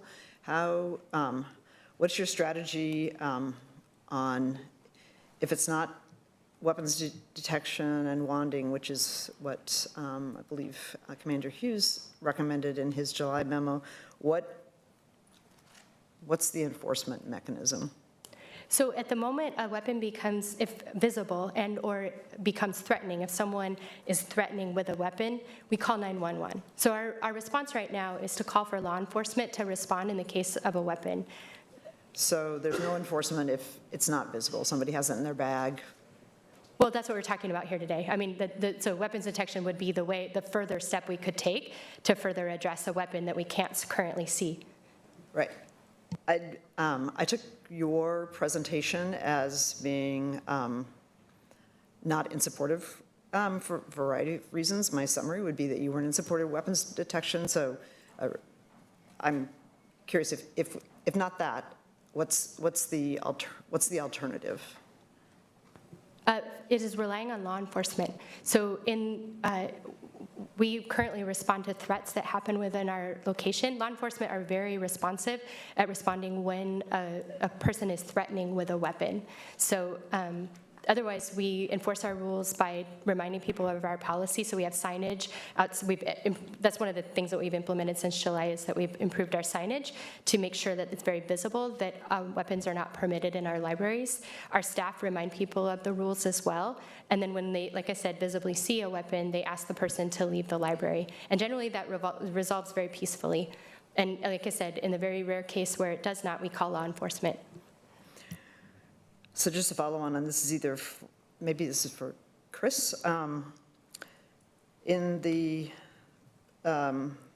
memo we received from Commander Hughes talked also about security having appropriate personal protective equipment. Do you feel that you have that? So if weapons are going to come into the library, as they have, do you feel that the current security teams at the library have the necessary personal protective equipment, whether it's security vests or something, anything else that they would need to do their job? Hi again, Chris Rushing with Workplace Security. We've taken a hard look at that over time. We really rely on the contractor themselves to determine what it is they think they need for their people. But we've looked at that as well and said, do they have the right tools? Do they have the right equipment? Today, we think they do, but we're always looking at that and if it needs to evolve. If weapons detection is going to be done in the facility, then it may need to evolve again. But today, we very much rely on the contractor to determine that for us. I expect if they elevated some sort of need, that would get elevated. Very quickly. Okay. I don't need this today, but I'm curious, there was even among staff this question of whether the exclusion periods were like the right ones or the right lengths. Can you provide data, and again, I don't need this now, but just like how many, and maybe if you have this, like how many people are currently excluded from the library, and just like a ballpark, is it one day, is it half a year? What's the sort of the range and the average? I can provide you that data. We have unfortunately, many people that are currently excluded from the library. And as I said, the exclusion lengths range from a day to up to 3 years. That's our current maximum exclusion length. And so, yeah, but I can provide you with the full rules. We have very extensive guidelines for exclusion lengths and also exclusion progression, because if someone is excluded for a period of time and then continues to violate the rule, they progress, so their exclusion is extended for a longer period of time. And your review of the rules that you said is currently underway, that's going to be completed shortly, does that also include a review of the exclusion guidelines? And as I noted, I think in the report and also in this presentation, that we are looking at extending exclusion lengths of drug use violations. We may, and we'll do a comprehensive review as well to look at whether we need to make any other updates. So this is, thank you. This is a question for the chair. But in your email to the board on September 19th, you said you want to better understand the options for bag storage, either on-site or nearby, so patrons can safely store their belongings while accessing the libraries. Is there an update on that? Yeah, and I can talk a little bit about my interest in that. I mean, I think some of your questions too, Commissioner, were about what are we doing right now to ensure that there's adherence to the rules that we already have in place? And I think that if the question is like, does somebody have it or not? A step before like a weapons detection system is just like, let's take the opportunity to have something in your bag, not enter the library. So that's something that I'm interested in. So there's some work that is happening to, I think, take a comprehensive look at some of the recommendations that have been made, including that, as well as potential weapons detection. So I'm going to invite Chris to talk a little bit about the work that's happening around all of that. Yep, so Christopher Neal, COO, Annie mentioned this earlier, that we're going to take the next 4 weeks, probably by the end of the month, to solve a couple of, or to talk through what it takes to implement weapons detection.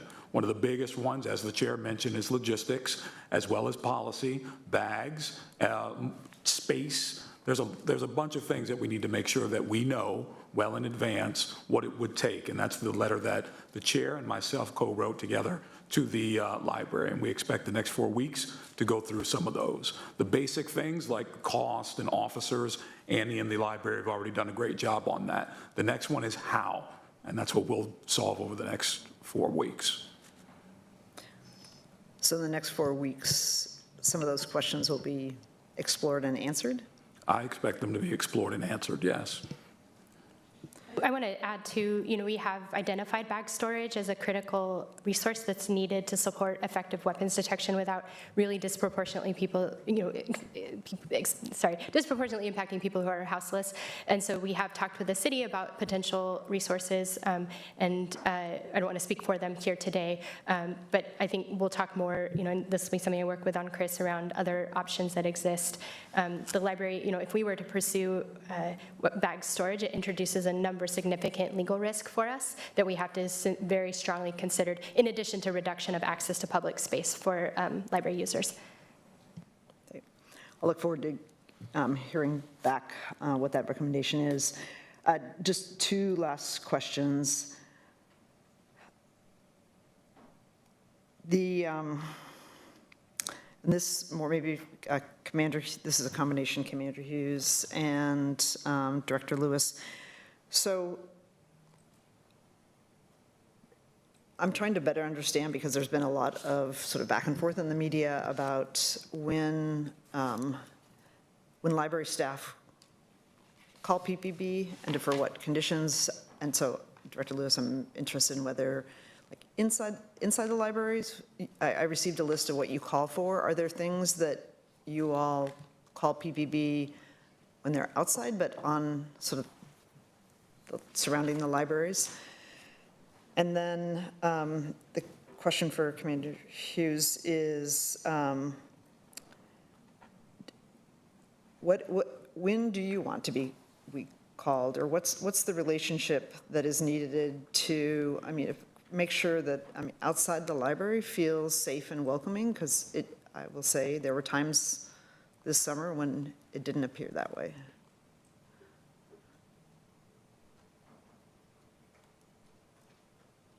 Was that the question for Commander? Well, there's a question for you. Like, when does your staff call? Yeah. When there's criminal activity or perceived criminal activity on the sidewalks surrounding the library, and I'm not talking about drug use. I'm talking about either drug dealing or other things that are things that you wouldn't allow in the library, because one of your first rules is nothing that is violates federal, state, or local law.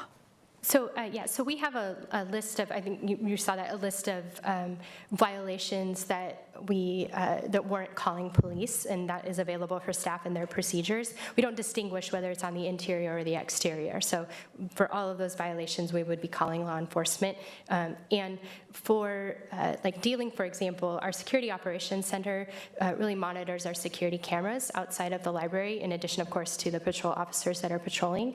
And so they will call law enforcement if they're seeing activity that they suspect may be dealing, and that whether that's a direct call to the lieutenant with a bike patrol and or a direct call to 911, depending on the circumstance. Thank you. And now for my part of the question. So for criminal activity, we want to be notified of all of it. We want to be good partners in that. And Commissioner Burnett Birdseye brought some data today to talk a little bit about our response times and how they've improved, especially in the area of the library year to date. So for our highest priority calls, which are 1, 2, and 3, most of those are going to fall in the category where a person's safety or the property is in immediate danger. I looked at year-to-date call response times for PPB to the library, and our average response time had been 11 minutes throughout for year-to-date so far. I broke that down a little further and looked at it over the last 3 months when we were doing, since we formed our work group and really focused on the problem. And we brought our response times down from 11 minutes to 6.5. So a fairly significant reduction in response times. What I looked at was call data for within 200 feet of the library to really encompass the majority of that block face where the library is, because of calls occurring both inside the library and outside the library. And just for your own knowledge, year to date, that encompasses around 235 calls for service. And for the last couple of months here, it was 46 calls for service total. And I have data on reports that have been written by the police within the last 3 months. And it only goes up till July, and then we're still getting July data in, August. We're still getting August data in. So I have really solid data for July, and it shows an 88% increase in reports written on calls for service, both from the library and self-initiated by the police. So that's one aspect. I want to also highlight Director Lewis's comment about the unwanted persons. That's one of our most frequently responded to calls at the library, where somebody is either violated a rule, been asked to leave and not leaving, or they have violated a rule in the past and are not welcome, and the library calls us. I would also like to note that that's one of our most canceled calls for service. And typically that's when library staff is successfully able to de-escalate the problem without police, and then the call is canceled because the person has then left. So we're seeing a significant improvement in response times on the high priority calls.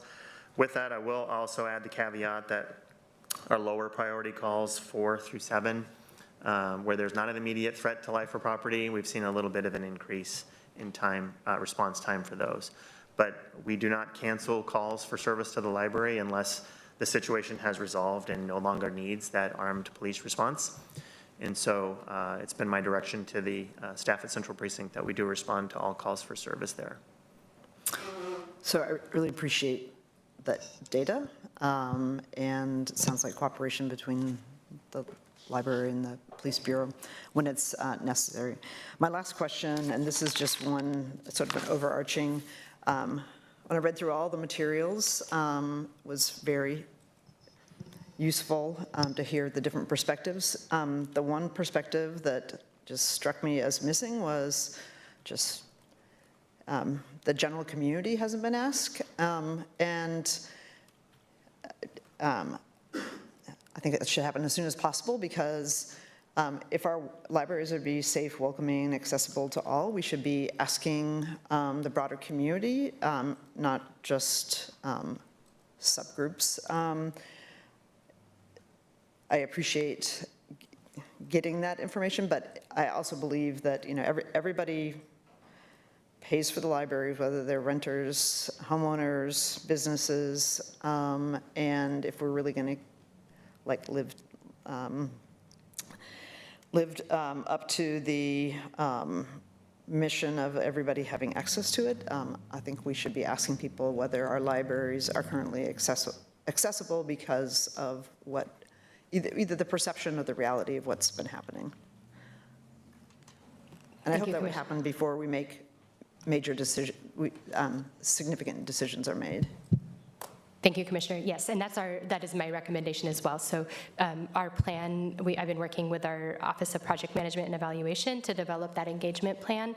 We expect that we could conduct that engagement within the next month and have those results ready to help inform the decision by the end of October. So I agree. And the engagement would be both with library patrons at Central Library, but also patrons more broadly who either have used Central in the past and chose not to use Central anymore, so we want to reach a wide audience of folks to make sure we're not leaving folks out.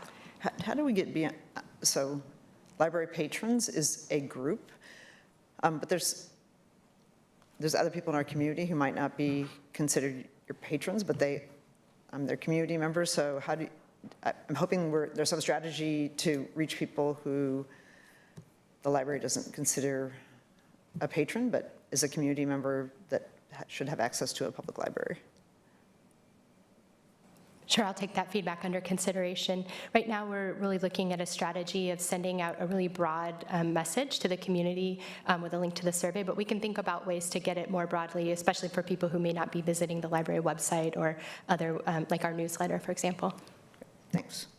Okay, thank you, Commissioner Jones-Dickson. Yeah, great. Thank you, Chair, and thank you, Director Lewis, for the presentation, and Commander Hughes for being here this morning. I've spent the last 30 days engaging with staff and shadowed Shelley. I believe she's here. I don't have my glasses on. I see you, Lori. So I just have a couple remarks and then just questions. My first question has to do with just the incidents within the library specifically.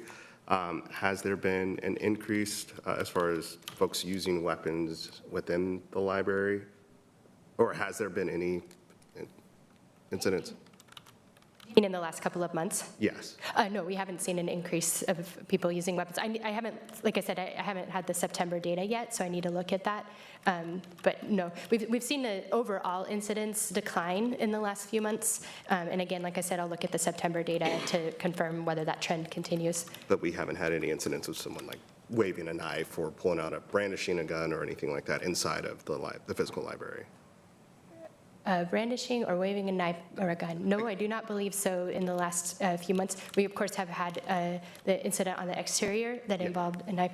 And we've had incidents where people brought a weapon, like a knife, into the library and they've been asked to leave. I would need to look at the specific incident reports, but no, to my knowledge, we have not had that type of an incident inside the library. Okay, great. I greatly appreciate just the report out as far as the weapons detection. The reason why I asked those questions, I continue to think about, like, is that the right response? Are we solving the right problem, that we're facing within the library system in general?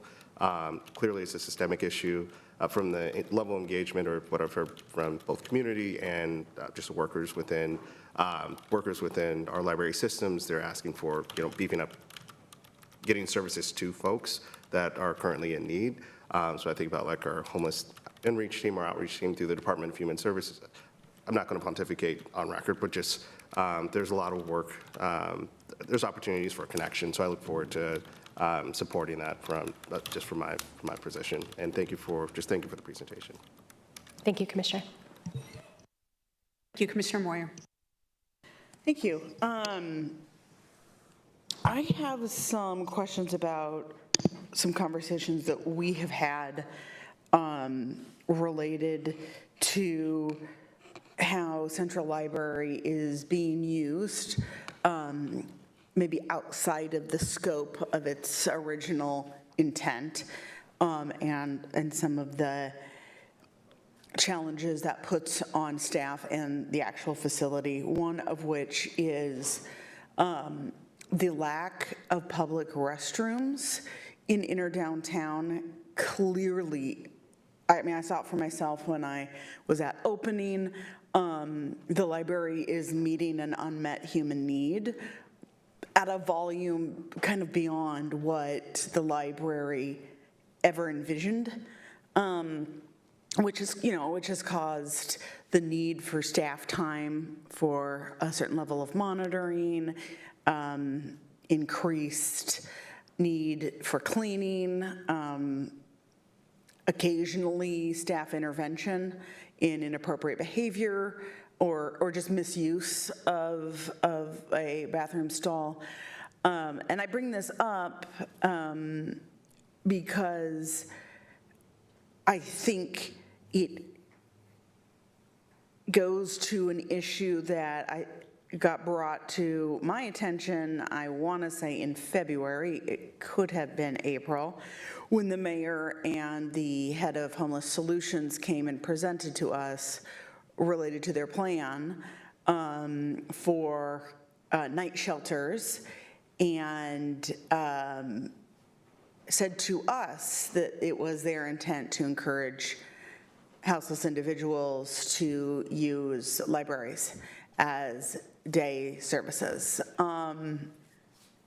which I think at the time we expressed concern that that was not how our libraries are set up, and that our libraries are absolutely for everybody who can abide by library rules, but it is not a specifically designed center to be meeting the needs of our houseless community, and our houseless community clearly needs day services that are robust and targeted to really help connect to services and supports.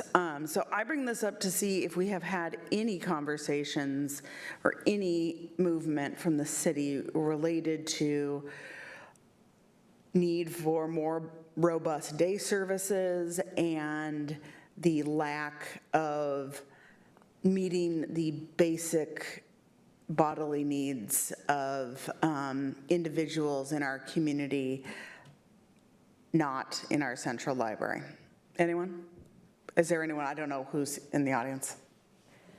So of course, I don't know, Ann, if you want to come up, I don't want to put you on the spot. Ann Hill, the director of the Portland Environment Management Office, is here. Ann is also serving on our operations team and is going to great partner with us, working together to identify solutions. And if you wouldn't, certainly we've discussed needs in our community as part of this work. And then you just need to hit the button. There you go. My name's Ann Hill. I'm the director of the Public Environmental Management Office. While I don't oversee the houseless or the day shelters, I do know that we just opened the day shelter at the Oasis Center, so that's in downtown. So that's providing more services for those folks that are needing toilets, bathrooms. I also know that in our biweekly problem solver meetings, I know that it's been raised. Natalie Mines has been a fabulous partner from the county, and it has been raised by the community that while the county initiative around harm reduction, when it comes to issues around public defecation and the sort of diseases that can be sort of associated, is that something that the county is working on?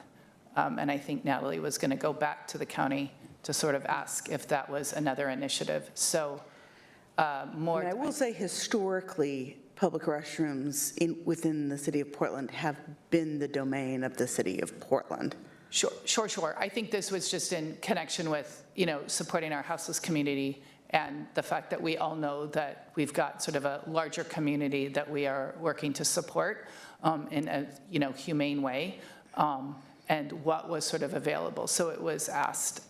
So that's what I can take back and make sure that we follow up directly with you around the specifics around bathrooms. I don't know much about the conversation about the county libraries in the network of sort of support services as we roll out the shelters. So that might be something else that I can follow up with the homeless services folks. Yeah, I mean, I'm happy to give you the date of that presentation. We do not view our libraries as part of a day shelter strategy.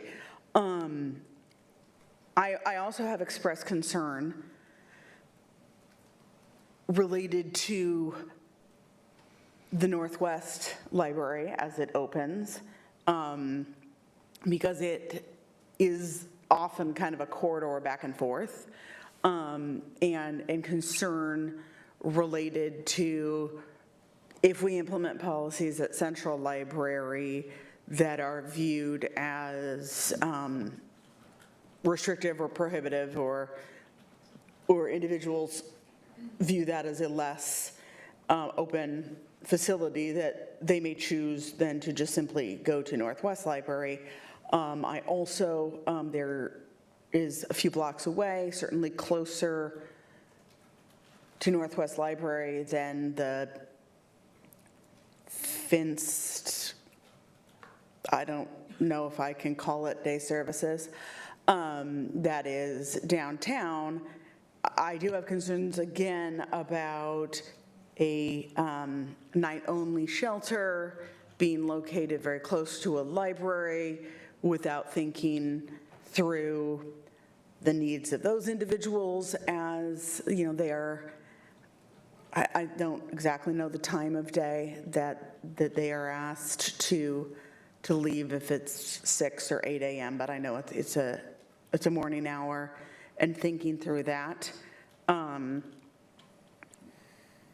just want to make sure that when we're having conversations about how the library is impacting downtown, we are also having a conversation about how policy decisions by the city and how they are thinking through homeless services are impacting our libraries, because that is happening for sure. And it's a partnership, because I do think we have to work collaboratively on, what is the services that are appropriate for the library to be providing to our houseless community. And there absolutely are many things that our libraries can do to help individuals access services, or simply stay in touch with loved ones and, be a member of their community. Then there are things that we can't, because we are just not an appropriate setting to be doing that, and figuring out if people are coming to the library to meet a need where the library is not the appropriate place to meet that need, how are we making sure that there is an appropriate? I do think the bag issue is very real. That again is something that I don't think we've grappled both at a library perspective, but actually as a city perspective. If we are not creating places for people to be beyond sleeping hours, then they will be having all of their belongings and the unique issues that can create. And so I do appreciate the conversations, and I very much appreciate the collaboration that's happened over the last several months on this issue. I just worry that it's been very limited to one geographic block, and not really acknowledging. I have, because it's in my district, Central Library is in my district, I have spent quite a bit of time observing, being around. I definitely see a back and forth between the park blocks and the library. I think that might be bathroom related. It might not. It might just be people's general where they want to be and where they don't want to be. But I would love the conversation to be a little bit broader, so we understand how different choices are impacting, because I do believe the concentration of shelters with the very minimal day services and almost non-existent restrooms is a part of what has created some of our challenges at Central Library. I think there are others too. And then I think my question related to if we move forward on weapons detection, I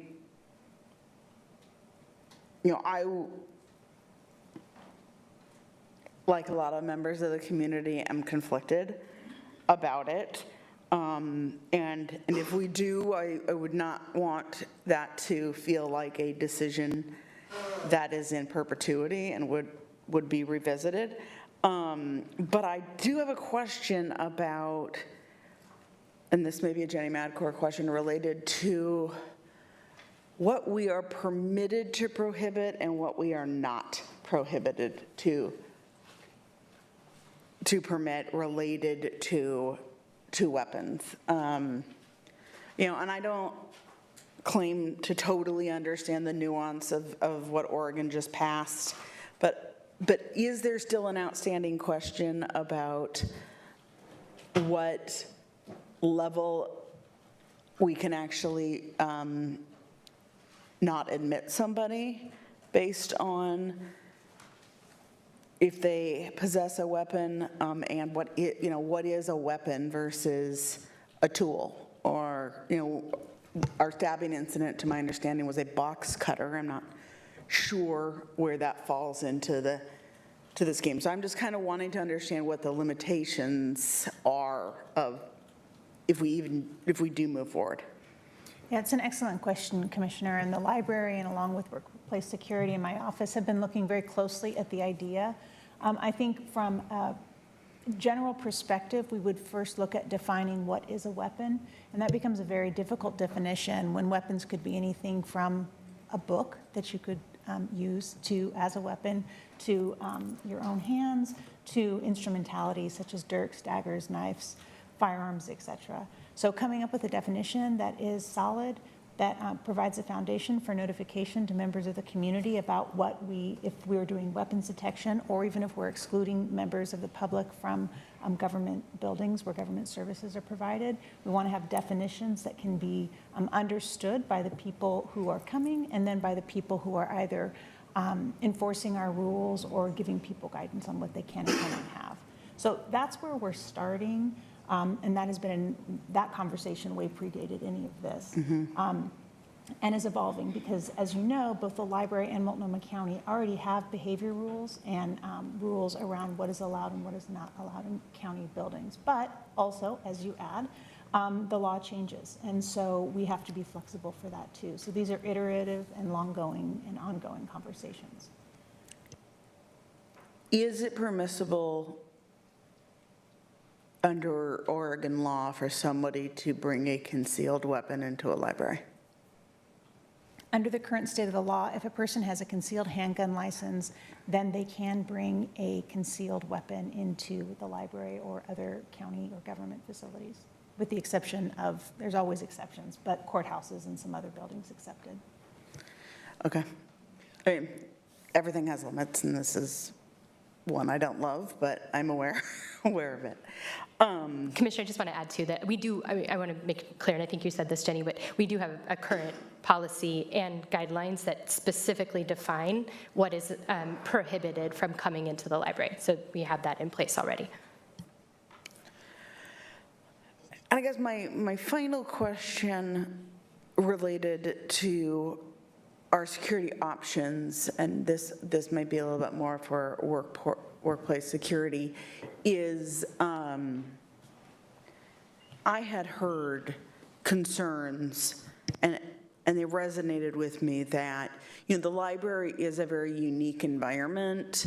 Every building's unique, but building a relationship between our security contractors and library staff was really an important thing in order to make sure that communication was going well, that things were coordinated, and there had been a request to try to have some consistency in the individuals who are assigned to libraries, because there were a lot of individuals coming and going, and new people not knowing the culture and how procedures were done, and that was a challenge in building that collaborative rapport. And so I'm just checking in to see if we've had conversations with Intercon about trying to build a team that is more consistent at Central Library, and how we work collaboratively with library staff to make sure that those individuals build those relationships and have that understanding of how to work together on these issues. Yes, Commissioner, Chris Rushing again. That work started several months ago, and we've always recognized that as an issue, not just with the Central Library, but with other places as well. We would love permanent consistency, but it's always a challenge with contracted folks. People come and people go. But we really put a lot of focus in that, trying to select the right people to be there, not just a person who's filling a seat, but the right people who understand it, who understand the challenges that are there and the people that are there, and do build those relationships with the patrons that come in. Not only the PICs, there are a large volume of PICs that work at that location, and other staff people that they have to really know and understand and work collaboratively with. So we started that several months ago. We're trying to hold that as best we can to make sure that this functions well. And it's one of our highest goals. Additionally, we've also worked with Annie's team to cross-train in how we do things. So there are things that PICs are trained in, there are things that our security are trained in, and there are joint things, everything from trauma-informed care to de-escalation to unique functions within the central library itself. But we want to, as much as we can, cross-train those things so that people understand why people do things on one side versus the other side, and really make it as collaborative as we can. And that's been an ongoing process, but it is an ongoing process. Thank you so much. Thank you. We have a couple follow-up questions. Commissioner Brim Edwards. Thanks.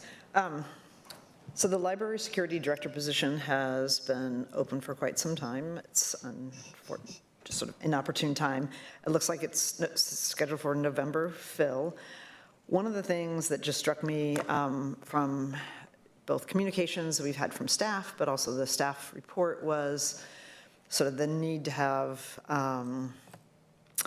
to break down the silos between Intercon and also library staff, and to have more sort of ongoing communication so that, since they're both working in the same space, and to know when the handoffs are occurring and how to de-escalate situations. Well, because of that, I'm curious, will the library security director have a dual reporting to workplace security and the library, or just into the libraries? And what will their relationship be with Intercon? Yeah, so the security manager will report to our library deputy director, but also work very, very closely with Dorothy Elmore and Chris Rushing and the whole workplace security team. So and also I just want to share that we meet monthly with, if not more frequently, but we have a regular standing monthly meeting with our workplace security team. We're in constant communication regarding challenges, issues, questions, and so that will continue with the security manager, but filling that position will enable us to strengthen the that relationship, particularly with the security expertise lens and liaising with workplace security. So there is a sort of dotted line relationship to our workplace security team. So will that individual be able to direct the work of the Intercon staff who are in the libraries? No, Chris, do you want to speak to the contract and the direction to Intercon, those lines? Sure, as Annie mentioned, that position is very collaborative with us, but the contract has security contract folks under workplace security. We do have a lieutenant that's assigned to the library who acts as a liaison as well. And as Annie mentioned, we have a multitude of different meetings. I mean, it honestly feels like a meeting every day, but it's great because we're increasing that collaboration constantly. And with previous folks that we've had in that role, we've worked very, very well together. I believe we work very, very well together. So it's not something where somebody can't say, hey, can we make a change here? Can we work on something that needs to be worked on here? It's just done very collaboratively together. And so the new library security director, will they, if they're not expected to be hired in November, but most of the things I heard today are going to be decided in October, are they going to be handed, like, here are the recommendations, or are they and implement them, or are they going to have a say in what's actually implemented? Yeah, so we can't pause this work. We have to continue moving forward to implement the changes and recommendations. We have our security experts in workplace security, our work with Portland Police, that have made recommendations. So we're moving that work forward. The security manager will come in, and some of those efforts will already have been decided. Some will still be underway. And so it'll be important that they come in and they have an opportunity to examine our model. Our security program is constantly being evaluated, right? And so we are always looking for improvements and enhancements. Additionally, one thing that we're actually holding to implement until the security manager is hired is a security evaluation model that was developed in this last year that defines a series of outcomes and measurements that we'll be using to evaluate our overall security efforts. We have been holding that particular implementation until that manager is hired so that they can oversee and be the champion for that effort. And also have an opportunity to provide input for that model that has been drafted. So if they're not going to actually, and I agree it shouldn't be paused, full speed ahead. But I also would hope that the security leaders that we have engaged now, that we're leaning into their expertise, whether it's with PPB or workplace security, so that the library leadership is informing the security work, and the security professionals and leaders are also helping shape the work as well, since there's not somebody in that position yet. Okay, thank you. Commissioner Jones-Dixon, you had a question, but you want to save it for later. Yeah, it's not a question. I don't know if I was clear or not as far as the monitoring inside of the library. I'm not supportive of that. I think the staff, they do a really good job as far as engaging with our patrons. And also we need to beef up just the in-reach that's happening inside and outside the library, which we're already doing with 4D recovery and others. So I just wanted, I don't think I was clear earlier. That's all I wanted to say. Thank you. I appreciate that clarity. I know you have to go. I want to thank everyone. We went a little bit over, but I think we're expecting possibly to go even over more. So I just appreciate everyone being here for the ongoing work that's happening to make the library a welcoming and safe place, and making sure that any things that are happening both inside and outside the library, there are good collaboration and work happening. I appreciate all of the work that's happened so far since the library operations team has convened, but even Annie, the work that you had started, really at the beginning of the summer to make sure to get ahead of some of the things that we know are happening and see more of in the summer. I am pleased to see the decrease in number of incidents at the library, and so I appreciate you sharing that information.